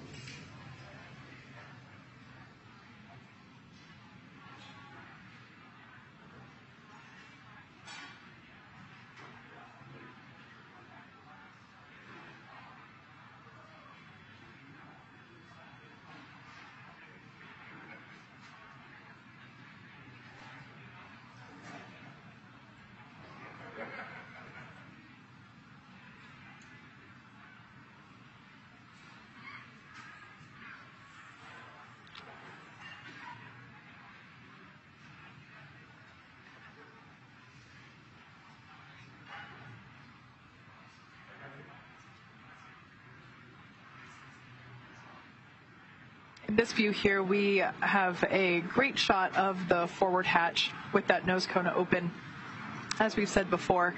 And if you're looking closely, you might see there's a great side-by-side there of the station and Dragon looking back at each other. And that view of Dragon, you can actually see the fins of the Dragon trunk. So if you were wondering what from this angle might have looked like little spikes coming out from the side of Dragon, they look like spikes from this angle, but they're actually fins that are built into the trunk section or the unpressurized section of Crew Dragon. That trunk will be jettisoned prior to the capsule coming back. Once that trunk is jettisoned, that will expose the heat shield, which is, of course, what we need in order to re-enter the Earth's atmosphere and splash down. That heat shield has the very important job of slowing the Dragon from what is essentially 17,000 miles per hour to about 350 miles per hour. A ton of energy, as the Dragon itself is really engulfed in plasma that's reducing that speed quite drastically.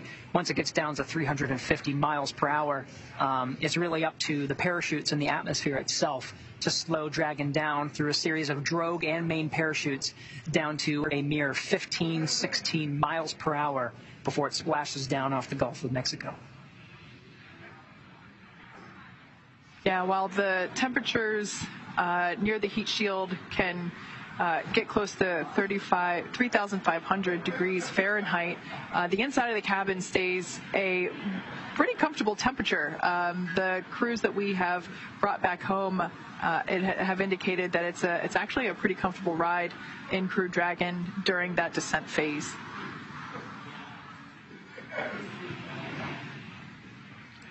Wonderful side-by-side views. We're getting feeds from both the Dragon and the International Space Station. From the space station view, you're seeing the underside as the Dragon spacecraft, you can see, is wedged between the space station and the Earth. And by wedged, I mean there's a 250-mile distance between those two things. But right now, the Dragon is about 200 meters from the International Space Station. And we're seeing some of the features now. Cabin lights inside Dragon, as we get some of those feeds as well, still turned off, allowing the photographs to be taken of the space station, part of this photographic survey of the exterior. And of course, we're getting wonderful views from the station, looking down at the Dragon capsule. Right below them, 259 statute miles, is the North Pacific Ocean.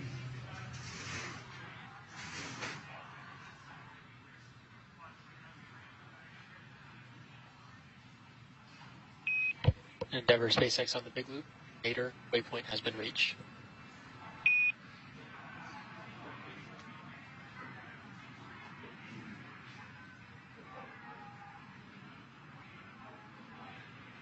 And Endeavour copy.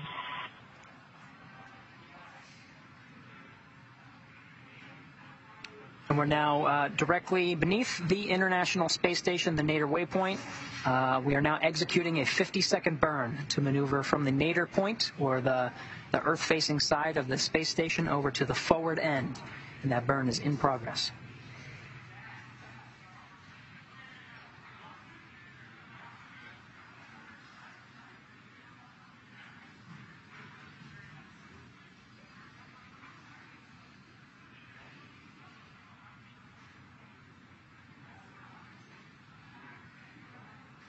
And that 50-second burn is complete. You can see we're essentially right below the International Space Station. And we're getting some great coverage, both from the space station side using Tedra's satellites, as well as the Dragon spacecraft.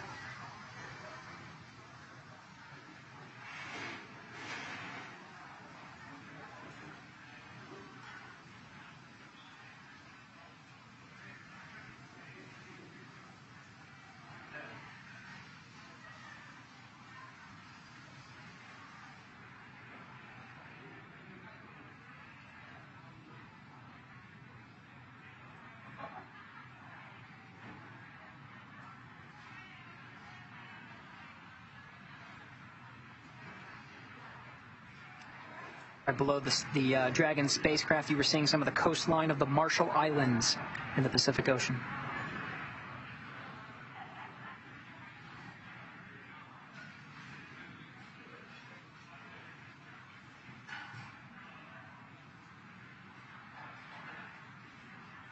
Once again, the Dragon Endeavour spacecraft is basically directly below the station at this point in time.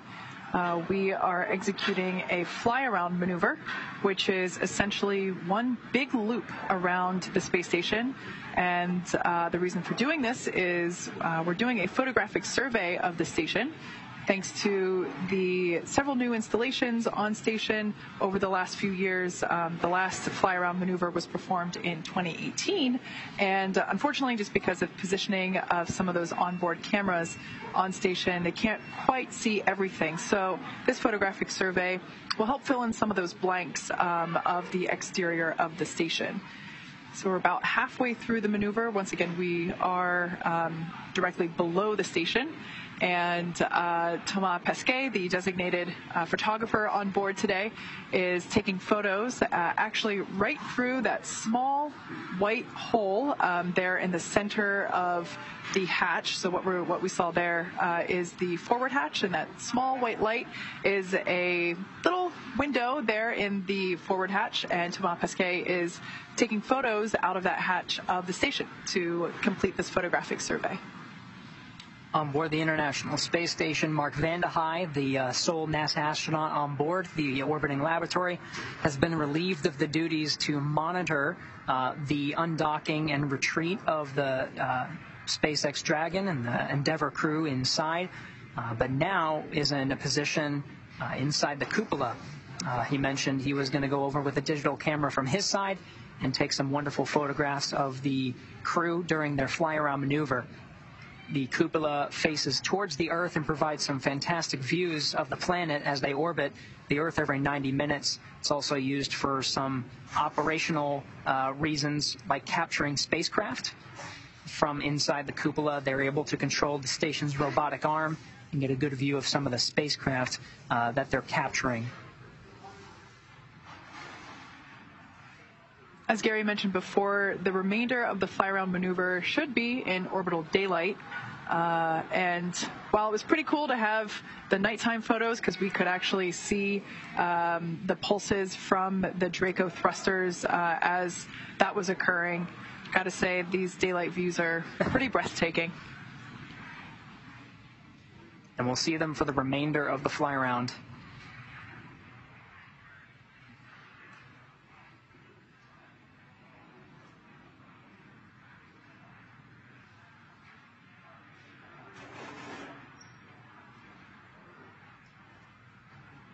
Some Pacific Island chains that we're seeing as we head on a southeasterly course down the Pacific Ocean, heading towards the South Pacific. We'll make our way up and cross over the South America as we continue the fly-around maneuver.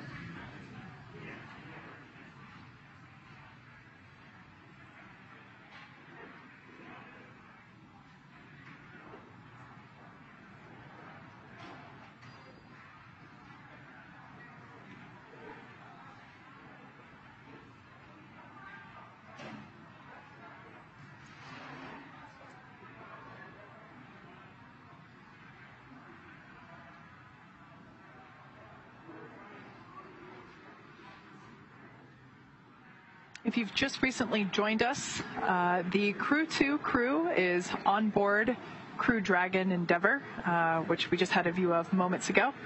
They have departed the space station. They had an on-time separation at 11:05 a.m. Pacific, and they are currently executing a fly-around maneuver around the station. And after that, they will be executing four burns, essentially, a series of carefully choreographed maneuvers in order to put Dragon on a trajectory back home. We are anticipating a splashdown at 7:33 p.m. Pacific time this evening, just off the coast of Pensacola, Florida.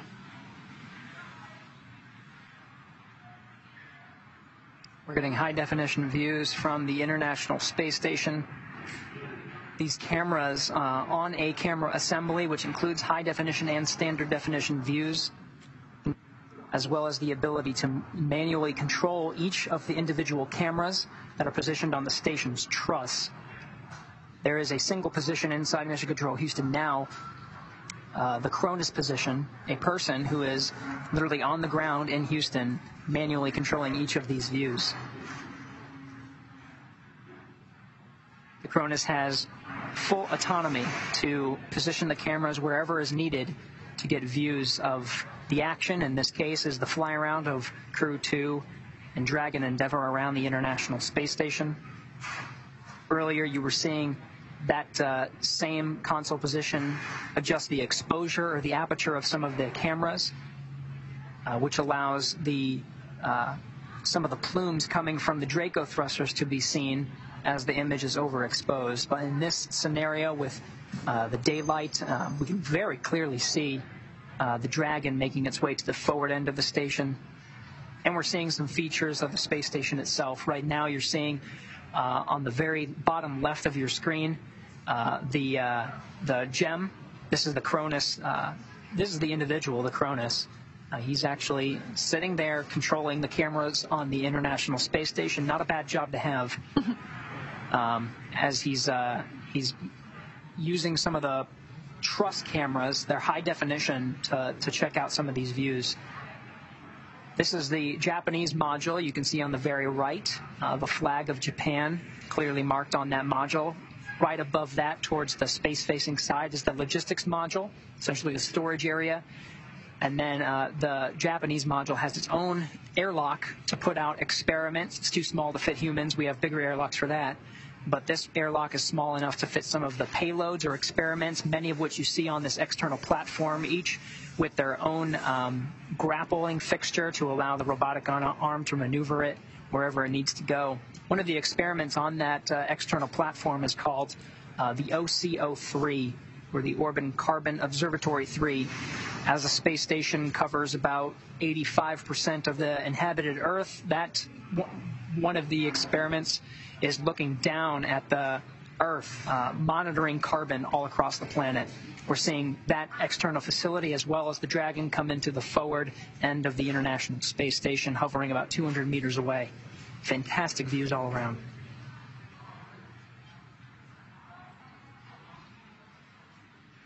And as we've mentioned earlier, the whole point for doing this fly-around maneuver essentially is to take pictures of the station. There have been a number of new installations put on station since the last fly-around maneuver, and so this is a great opportunity to document the exterior of the station, basically do a photographic survey, and be able to see parts of the station that some of the onboard cameras might not be able to reach.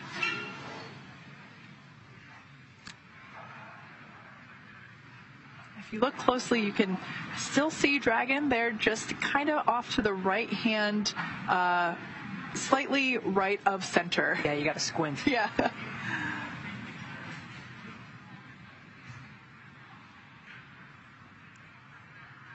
Yeah, I can see a little bit of there, pretty much directly in the center of the screen now.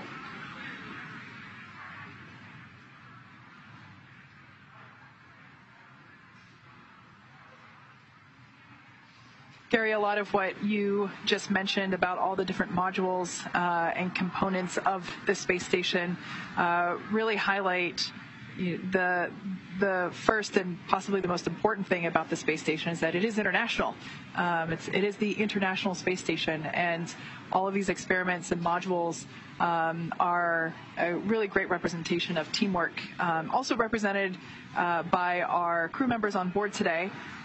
We have JAXA astronaut Akihiko Hoshide, European Space Agency astronaut Thomas Pesquet, and of course, two NASA astronauts, Shane Kimbrough and McArthur. So it's a great demonstration of international effort. And cooperation, really. You were seeing some of the features on the space station themselves, modules owned and operated by different space agencies. We even have commercial modules as we're transitioning to enable commercial activities in low Earth orbit, all enabled by this orbiting complex.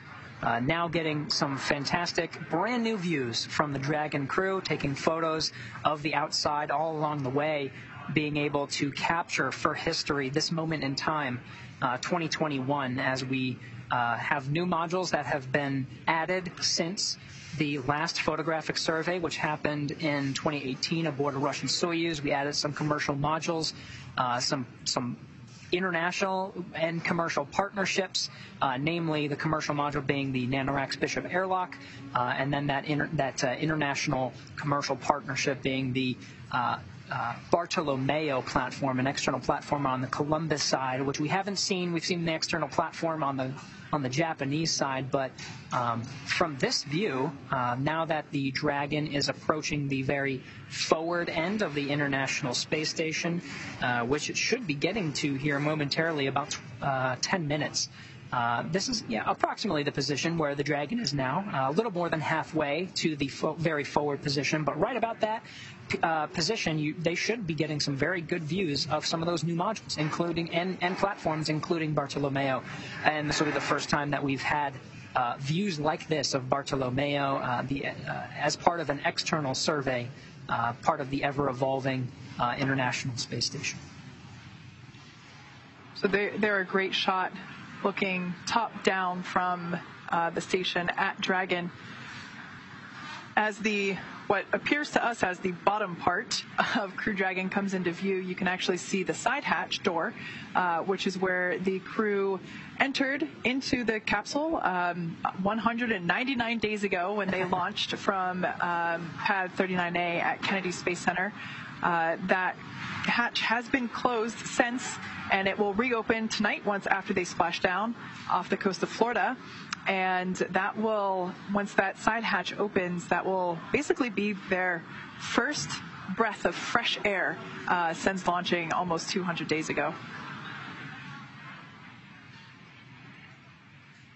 I bet they are very excited to see their families once again. It won't be long until they are recovered by the SpaceX recovery teams. They're joint with NASA and as well as some European doctors. It truly is an international effort, even out in the middle of the Gulf, to recover some of these crew. But it won't be long until they're flown back to shore. They'll have planes stationed for them, ready to get them back home to see their respective families.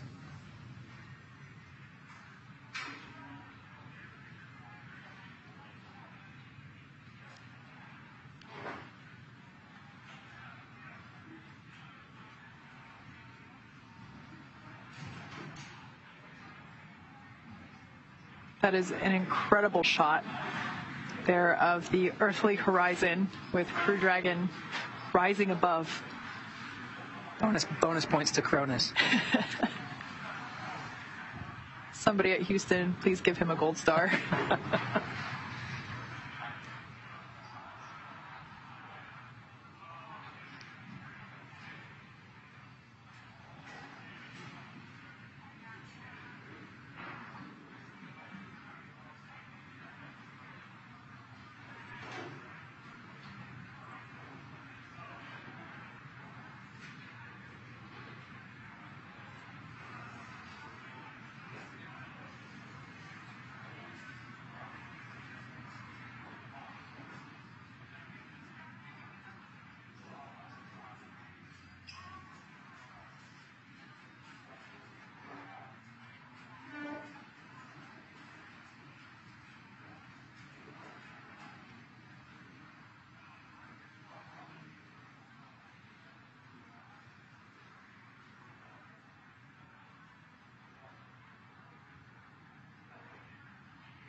It's a very slow and calculated maneuver. You can see all along the way, now that we have the view of the Dragon against the blackness of space with the overexposed camera views from the station cameras, you can see that all along the way, the Draco thrusters have been firing to continue to keep Dragon in the intended position. All along the way, we've been seeing essentially the same view, much like we see the moon, right? We always see the same face of the moon anywhere it is in the sky.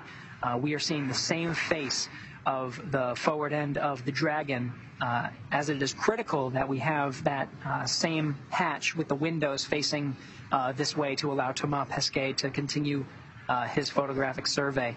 It's only a few more minutes that we're in this phase, which is the cruise phase between the nadir and the forward positions.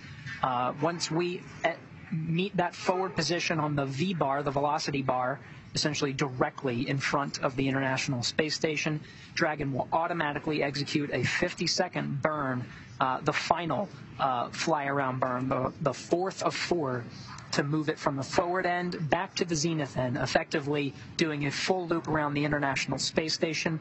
The last quadrant from there are two departure burns where the Dragon and the crew will break away from this fly-around position about 200 meters from the International Space Station and start exiting the keep-out sphere, the sphere which it's essentially been hugging for this entire maneuver, about a 200-meter circle around the space station. It'll exit the keep-out sphere and then the approach ellipsoid.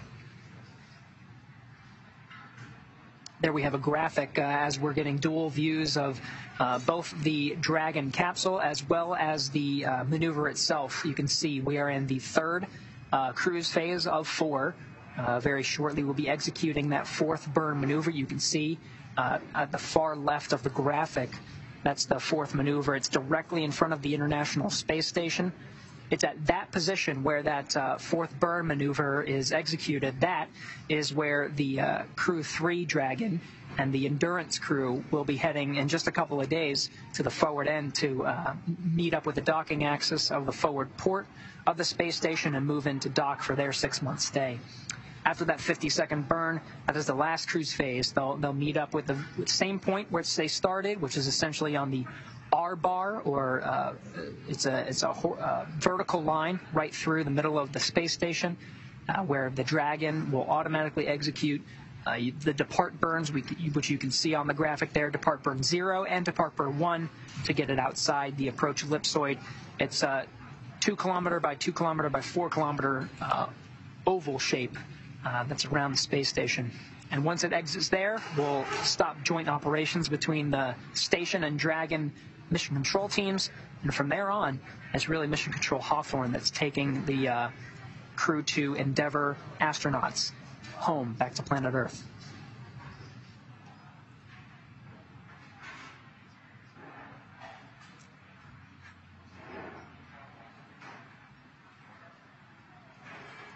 The teams here in Mission Control Hawthorne have been busy over the last several days in preparation for Dragon's departure and, of course, the intended launch of the Crew 3 crew.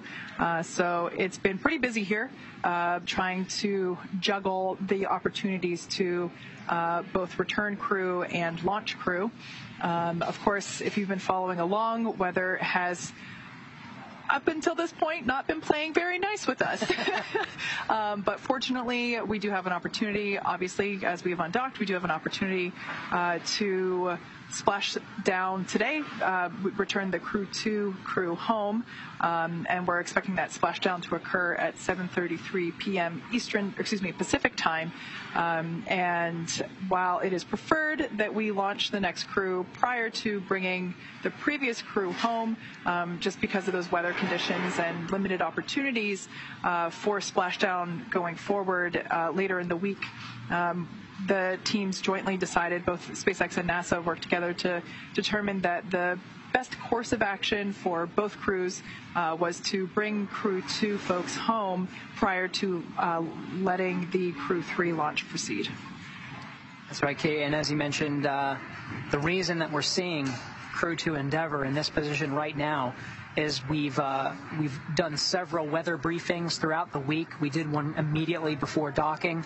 We want to make sure that the weather at the landing site, the prime site, which is Pensacola, Florida, for today, is looking good, and it continues to look good. We'll continue to hear weather updates through the entire phase of flight, all the way down through just before committing to that deorbit burn. We'll do another weather briefing just to make sure that everything down in the Gulf looks A-OK.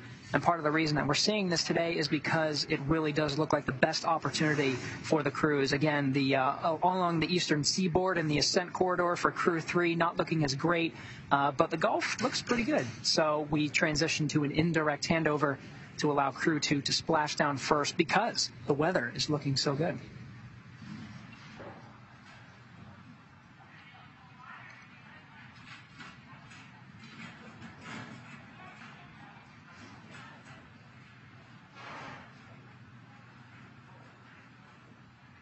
Live view there on your screen now, coming from the International Space Station as Crew Dragon has departed and is in the final phases of completing the Flyaround maneuver, which is basically a photographic survey of the exterior of the space station. And like I said, we're coming close to the end of that maneuver, and we had some great views there. We do expect the video feed to come in and out occasionally just due to ground station coverage. However, we'll bring those views back to you now that we're in daylight once again. As you just saw moments ago, we have some pretty incredible shots. We're in the final minutes of that third cruise phase between the nadir side, or the bottom portion, to the very forward end of the International Space Station. It's really a matter of moments at this point before we hear that the Dragon and the crew, here we go. Endeavour SpaceX on the big loop. The forward waypoint has been reached.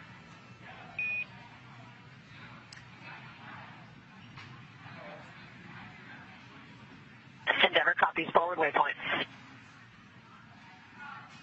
And with that forward waypoint reached, the Dragon is automatically executing a 50-second burn, now in progress. It's the final fly-around burn for today.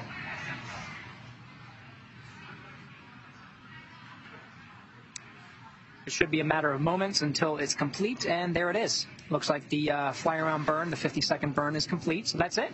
That is the final. Fly-around is done. They still have that cruise phase of the final quadrant. That's at the forward end to the zenith end, so they'll be able to survey the very forward end of the space station. They'll get a good look at the forward docking port where Crew 3 is going to be docking to in a couple of days here. They'll be able to see the Japanese module, the European module, and they'll see a lot of the United States orbiting segment, which includes a lot of the U.S. modules as well. And they'll, of course, see the back of the Russian modules, but they were already surveyed as part of burns 1 through 3. That's the final burn. So they're now in the cruise phase, and they'll continue to drift for the next about 20, 25 minutes until they reach that depart burn 0. It'll be essentially at the same point where that first fly-around burn was executed, right in that same position. The difference here is it'll be executing a departure burn, which means it'll break away from the keep-out sphere, which it's been pretty much hugging through this whole fly-around maneuver, about 200 meters from the International Space Station, and then execute another one to exit the approach ellipsoid, which is an imaginary marker that will effectively end joint operations between the Mission Control Houston and Mission Control Hawthorne. Although Houston will be monitoring along the way, it's really up to the Dragon teams here in Hawthorne to carry the crew home. There on your screen, while the shot was still overexposed, and just a little bit now as well, you can actually see the Draco thrusters firing, which of course are allowing Dragon to hold its position during this very carefully choreographed maneuver around the station.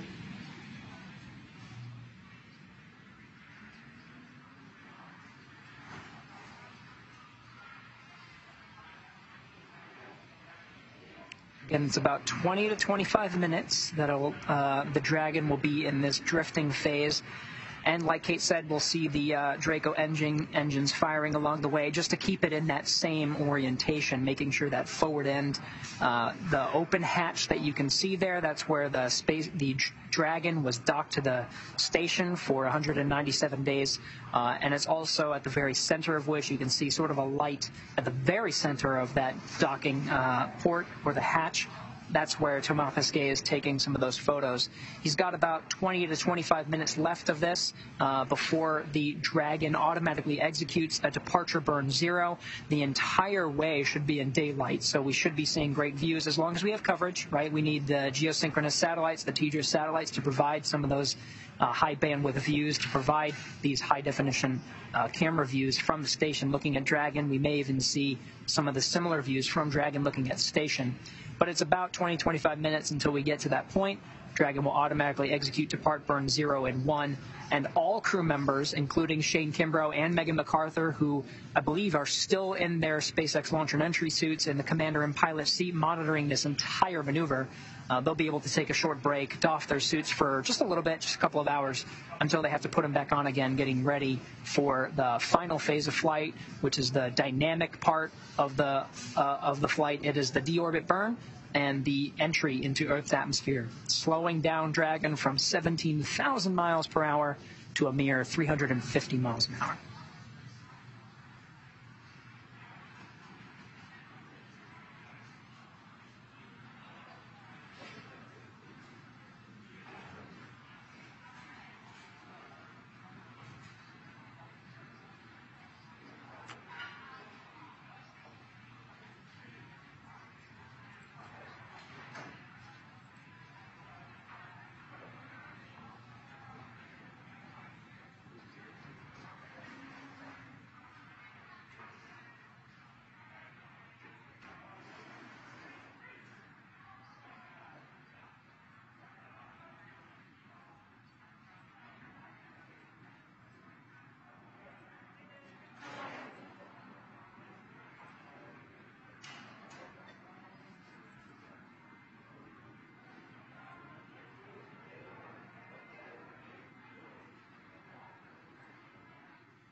If you've just joined us recently, the Crew Dragon Endeavour spacecraft has departed the space station, had an on-time separation at 11:05 a.m. Pacific. It is nearly done with the fly-around maneuver around the space station as a photographic survey, and we are one step closer to bringing the Crew2 crew back home to Earth later this evening, expecting a splashdown off the coast of Pensacola, Florida at 7:33 p.m. Pacific. That's right. We're in the final stretch, about a little less than 10 minutes remaining in this cruise phase. There were 4 burns that were executed, 50 seconds each, at each quadrant of the fly-around, starting at the zenith-most or the space-facing side of the International Space Station.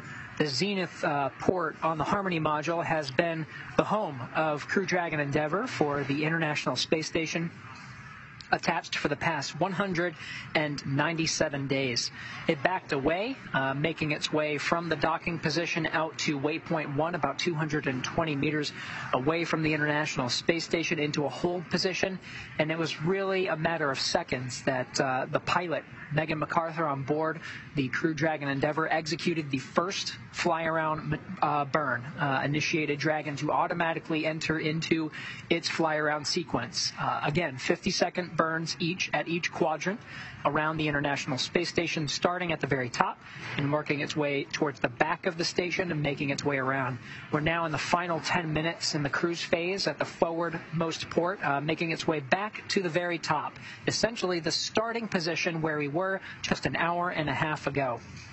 As I mentioned, during this hour-and-a-half long maneuver, the Dragon and the International Space Station have orbited the Earth one time. So we started over the South Atlantic Ocean, and we are now again over the South Atlantic Ocean. We're about to cross over the terminator line, which is the line between orbital daytime and orbital darkness. That'll be essentially the final end, or the end of the fly-around maneuver, and right about at depart burn 0, which is the first departure burn of 5. Departure burn 0, 1, 2, 3 to get us outside the International Space Station, roughly co-elliptic with the International Space Station, followed by a 5th burn called the departure phase burn.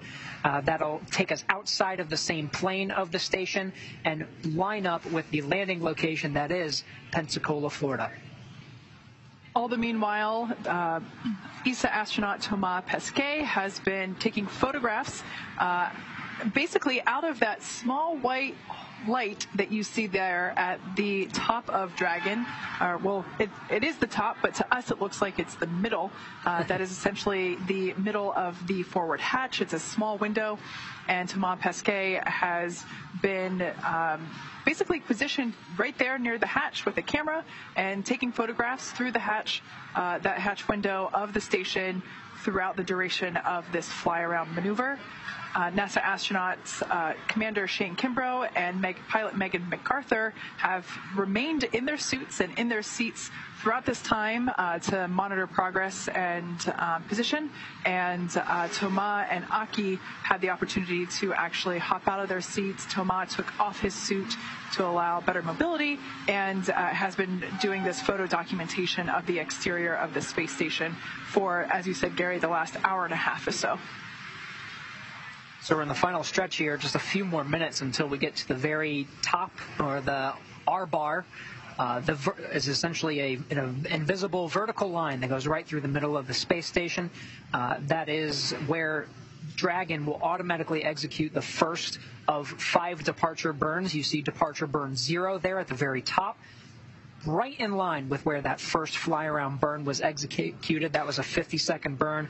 Departure burn 0 is a little shorter. It's about 15 seconds. Its job is to take Dragon outside of the keep-out sphere. The keep-out sphere is, you can see, almost a perfect circle. It's a 200-meter radius around the outside of the International Space Station, and that is what Dragon has been following. It's been pretty much 200 meters the whole way, give or take a little bit of oscillation in either direction, but for the most part, it's been following that line.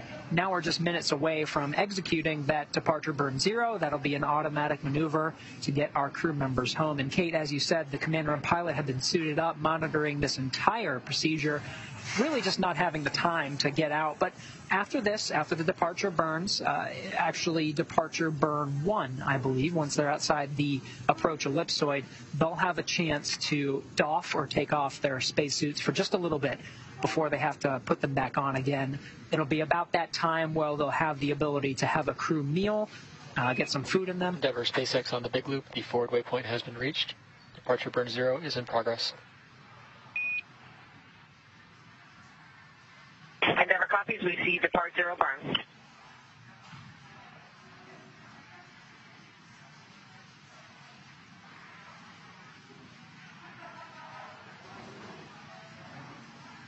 And you heard confirmation that that depart 0 burn has started. It's also just in time ended. It's only a 15-second burn, very short, to allow the Dragon to exit the keep out sphere, which we'll be hearing confirmation of here momentarily.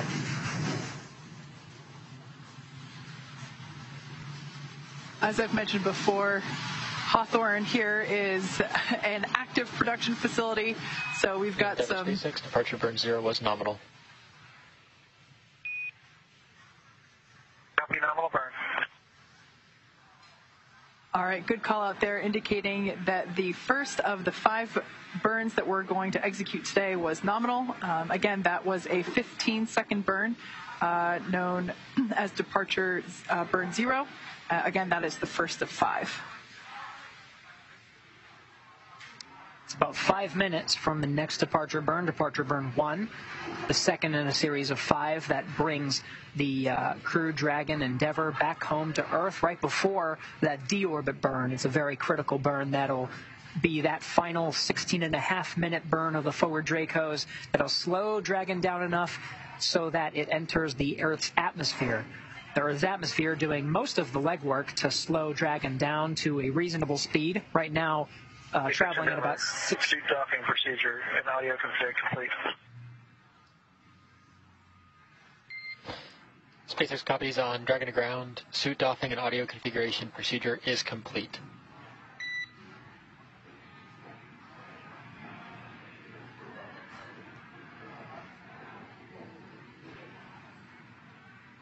All right, so good call out there. Suit doffing, that simply means taking the suit off. So Aki, Shane, and Megan will now be, or have taken their suits off. Thomas already had his removed because he removed it prior to beginning the Flyaround maneuver. So they should be outside the keep out sphere at this point as well.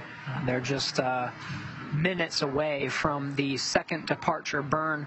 That'll be depart burn 1. Depart burn 1 is a little bit longer, 21 seconds long, but its job is to increase the distance from between the International Space Station and the Crew Dragon. You can see there it's a burn that just slows it down, and orbital mechanics does the rest, allowing the Dragon to reduce its altitude, and by doing so, it exits the approach ellipsoid. It's a 4-kilometer by 2-kilometer by 2-kilometer oval shape.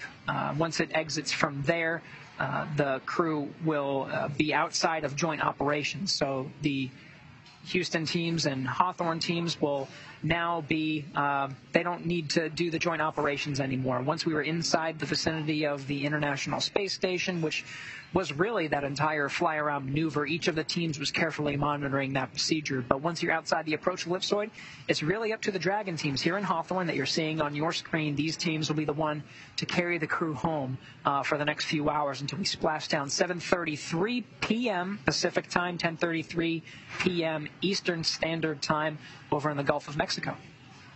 Yeah, now, like we said before, these departure burns that we're executing, a total of 5, it's all a series of carefully choreographed maneuvers in order to safely move Dragon away from station and essentially put it on a trajectory back home to Earth. Like we said before, we're going to splash down off the coast of Pensacola, Florida, But if you're familiar with how long it takes to get to station, you might have noticed by now that it's a lot faster to leave station than it is to approach it. So at this point in our journey today, we're kind of back into what you might consider like a regular departure from station. That fly-around maneuver was a special one, like we said before, just a photo documentation of the exterior of the station. So at this point in time, we have kind of moved back into those maneuvers that we have seen previously on Crew Dragon departures from station. And like I said before, total of 5, and it's a lot faster to leave than it is to arrive. There are some trajectories that take about 18 or 19 hours. That would have been approximately what we would have looked at if we were to depart yesterday. But again, we are constantly monitoring weather. We were looking at some of the splashdown zones. There are 7 identified splashdown zones around the coast of Florida that we were looking at, and weather just wasn't cooperating for us. Some of the wind speeds were a little on the high end, so we deferred to today, did the same exact thing, did a brief of the weather, making sure that everything was good, and then prior to undocking today, did a final weather brief to say, are we good to undock and splash down off the coast of Florida? The answer was yes. That is not the final decision, right? There is a scenario where we could use some of these departure Endeavour, burns. SpaceX on the big loop. Depart 1 burn is complete and nominal. Reminder that the ground will be deactivating the big loop following exit from the approach ellipsoid.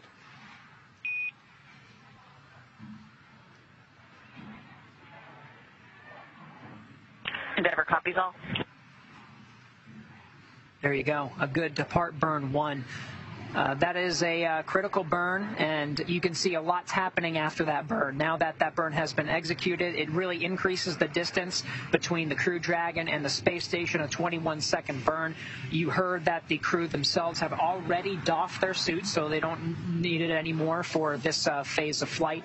But once we are outside the approach ellipsoid, which is a 4 kilometer by 2 kilometer by 2 kilometer oval shape, we'll be outside of joint operations, which we're currently in now. So you have this Houston teams, you have the International Space Station, Dragon, and Hawthorne all on the same communication loop called the Big Loop.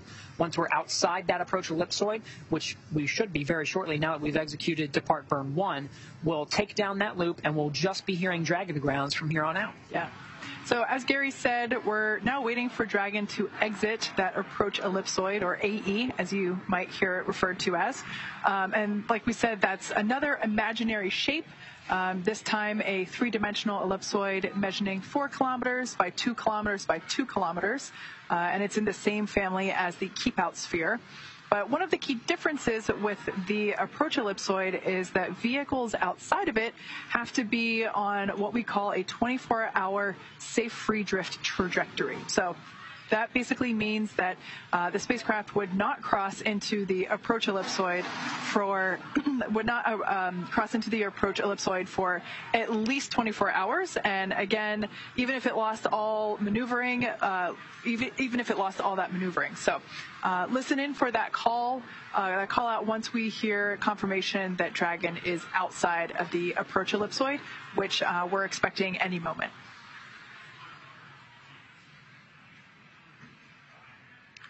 This is a very choreographed, we'll call it a dance, right? Every moment counts. You heard, even as we were undocking from the space station and getting towards that hold point, waypoint 1, which is on the edge of the keep-out sphere, and was really important to make sure that we were ready to execute that fly-around maneuver. It was really moments. We have to execute it in a series of moments because we're timed perfectly, where all we have to do is just a couple second bursts here and there, right? We heard departure burn 0, which is a 15-second burst, departure burn 1, which is a 21-second burst. All of these are very carefully choreographed to maximize fuel efficiency, making sure that we're not burning like crazy.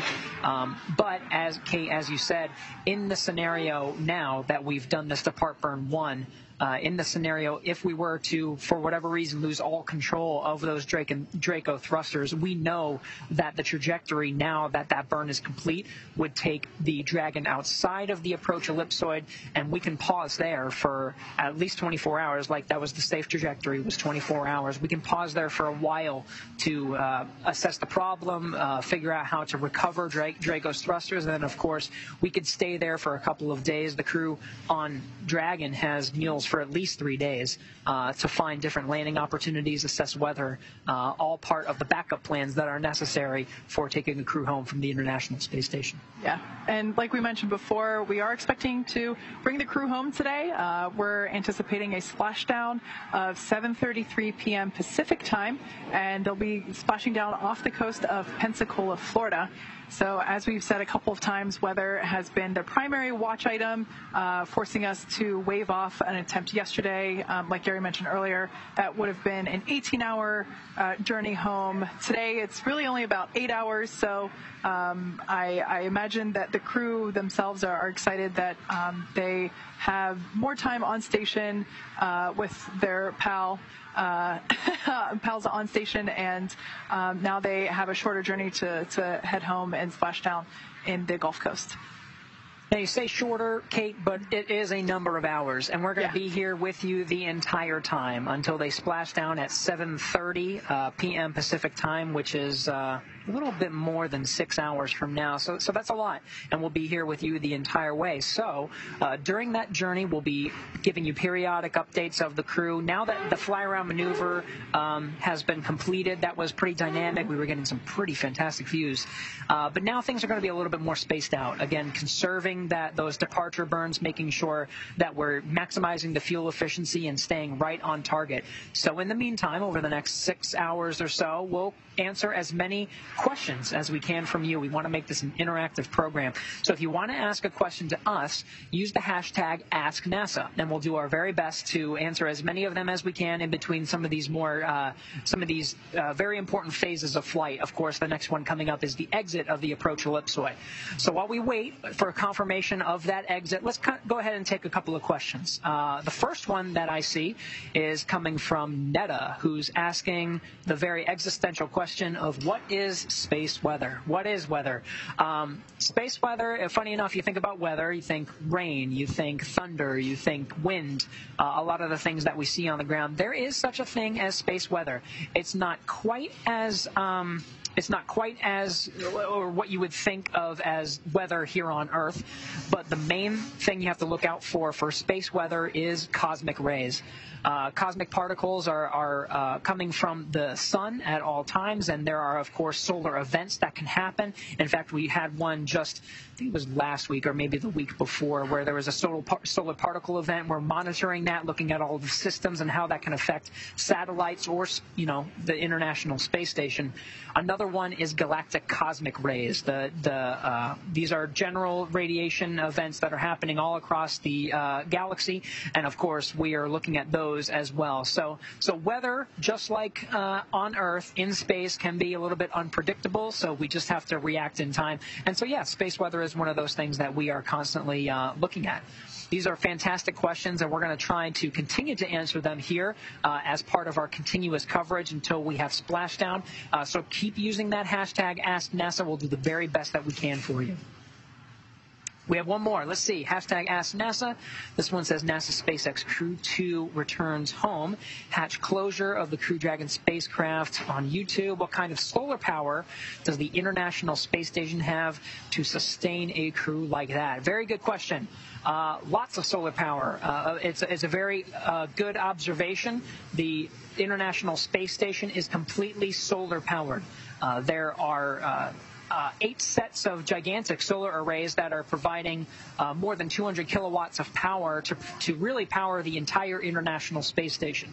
Just like solar arrays on Earth, solar arrays on station don't last forever. So we've seen a little bit of degradation over the 20 years at this point that the solar arrays have been in orbit. So right now we are undergoing a series of spacewalks to upgrade some of those solar arrays, and as you can imagine, fusion solar array technology increases as time goes on. So just recently, the Crew2 astronauts who are on board the International Space Station right now, Shane Kimbrough and Thomas Pesquet, did a spacewalk during their 6 months on board the International Space Station to outfit and install brand new solar arrays on the port truss, the far port truss, that's port 6, on the very, if you're looking at the space station, the left side, or looking at from the behind the space station.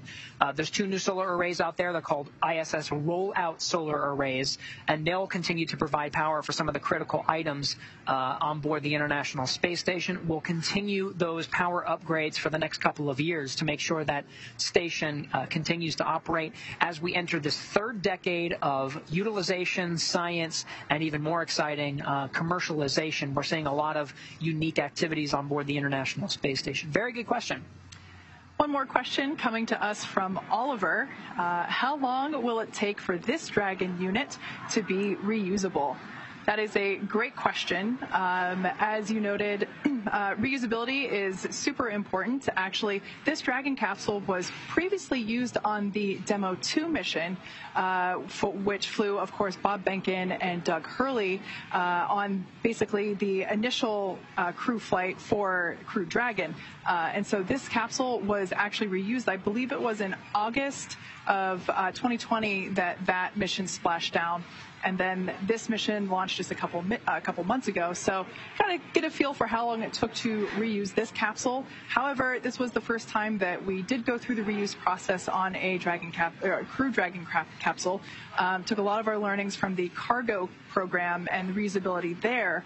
So each time we reuse a capsule, it gets more efficient and takes less time. So I'm not sure which capsule this one will be assigned to in the future. I can't remember off the top of my head. But it will certainly only be a matter of a couple of months for the team to actually ready the hardware. And then after that, it's just a mission timeline. But fun fact about this capsule, as we mentioned before, Megan McArthur is the pilot of this capsule for Crew2, which we mentioned earlier is named Endeavour. Her husband, Bob Behnken, was also the pilot, sitting in the same position seat for the Demo 2 mission. So I'm sure Bob is super excited to get Megan back home. Thanks, Endeavour on Dragon to ground for cameras. Speaking of Megan, that's her voice now. Endeavour, this is SpaceX MD standing in for Core. Go ahead. Hey, MD, just like to ask you to step outside for a few minutes while we take care of hygiene. Copy that. We'll put that in work. All right, so just a call there asking to turn off the internal cameras on board Crew Dragon, just as the crew takes their suits off and prepares for a little bit of a rest period. As I was saying, I'm sure Bob is super excited to have Megan home. He knows exactly what she has gone through, also being the pilot for the Demo 2 mission that this capsule specifically was reused on. So, like we mentioned before, we want to get through as many questions as we can, so be sure to use the hashtag AskNASA. Dragon, no response required. Cameras are external.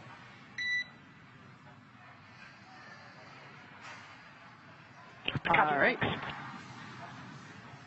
And then just a confirmation of that request coming from Dragon. As we mentioned before, when the ground teams are communicating with the capsule, there is a procedure of calling out. So we hear that Quindar tone first, and then the destination of the call. So in that case, Megan was calling the teams here in Hawthorne, calling out ground or SpaceX. They called out SpaceX to basically call here, Mission Control Hawthorne, and make that request. All right, as we await the exit of the approach ellipsoid, let's take one more question from hashtag AskNASA. This comes from the launch pad. How long before splashdown do we normally see deorbit burn? A very good question. We've been talking about how each of these burns are very carefully choreographed, so the burn itself has to be executed at the precise moment before the splashdown is predicted. So when we say 7:33 p.m. Pacific time, 10:33 p.m. Eastern time, that's what we mean. So it'll be precisely 53 minutes before that time, before that splashdown time that will execute the deorbit burn. The deorbit burn varies based on the trajectory that is predicted. So for this very short transit from the undocking port of from the docking port of the space station down to the coast of Florida off the Gulf, that will be about a 16.5-minute burn. So not only is the timing have to be precise, but the burn itself has to burn for that long to make sure that the maneuver is very carefully executed. Very good questions, and we'll continue to answer them as much as we can throughout our continuous coverage as we get towards that point, just about 6 hours from now. So stay with us using the hashtag AskNASA, and we'll be providing some periodic updates, namely confirming the exit of the approach ellipsoid here soon. We'll be back with you.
Endeavour, SpaceX on the big loop. Dragon has exited the approach ellipsoid and is on a safe free drift trajectory. Houston will be taking down the big loop shortly. Expect ISS audio traffic to cease. Request that you swap your audio destination to Dragon to ground and contact ground post-swap for a comm check on DG. Copy all.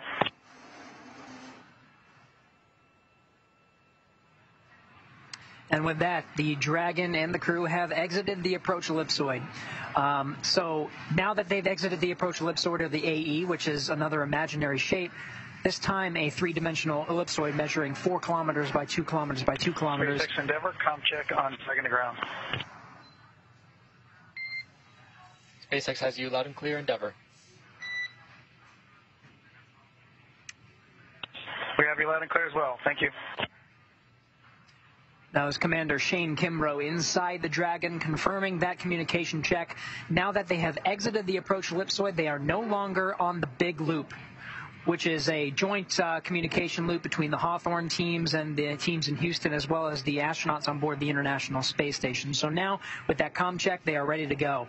Again, that approach ellipsoid measures 4 kilometers by 2 kilometers by 2 kilometers. It's in the same family as the keep-out sphere, which they've been hovering through most of the flyover maneuver, or fly-around maneuver. One key difference, though, with the approach ellipsoid is that vehicles outside of it have to be on what we call a 24-hour safe free drift trajectory. You heard that confirmed over the loops. This means the spacecraft would not cross into the approach ellipsoid for at least 24 hours, even if it lost all of maneuvering. So it's going to be some time until we get to the next departure burn. It's about 40 minutes, and that's the third departure burn, called Departure Burn 2. The thrusters used are a combination of the service section and the forward bulkhead Dracos. It's a longer burn than we've seen with some of the previous 2 departure burns, the first being 15 seconds, departure burn 1 being 21 seconds. This departure burn 2 is 44 seconds. So it's done at the orbital apogee, and it lowers the Dragon's perigee to below the space station to start bringing it beneath and in front of the station's orbit. Once you decrease the altitude of the Dragon, orbital mechanics does the rest, and you actually end up passing the space station. You're going what seems like a little bit faster, even though you're not, but because you're at a lower altitude, it seems like you're going faster. So it'll actually go in front of the International Space Station and continue to do so as it preps for some of those future deorbit or departure burns. That's departure burn 2. There's a departure burn 3, and then a departure phase burn. Then, of course, the exciting part whenever we get to jettison the trunk and essentially return Crew Dragon back to Earth in the deorbit burn. As we've mentioned before, we jettison the trunk in order to reveal the heat shield. That is the component of the spacecraft that is critical to helping slow the spacecraft down. It's essentially going 17,000 miles per hour right now, and we're going to be slowing it down using the heat shield and the friction caused by re-entering the Earth's atmosphere, slow it down to about 350 miles per hour. At which point we will then deploy drogue parachutes as well as main parachutes and essentially bring the spacecraft down to a mere 15 miles per hour or so for splashdown. Once again, we're targeting a splashdown around 7:30 p.m. Pacific this afternoon off the coast of Pensacola, Florida. So right now the crew has doffed or taken off their suits and not too much activity going on at the moment. So we're going to go into a quick break period, but we will be back shortly with more activity.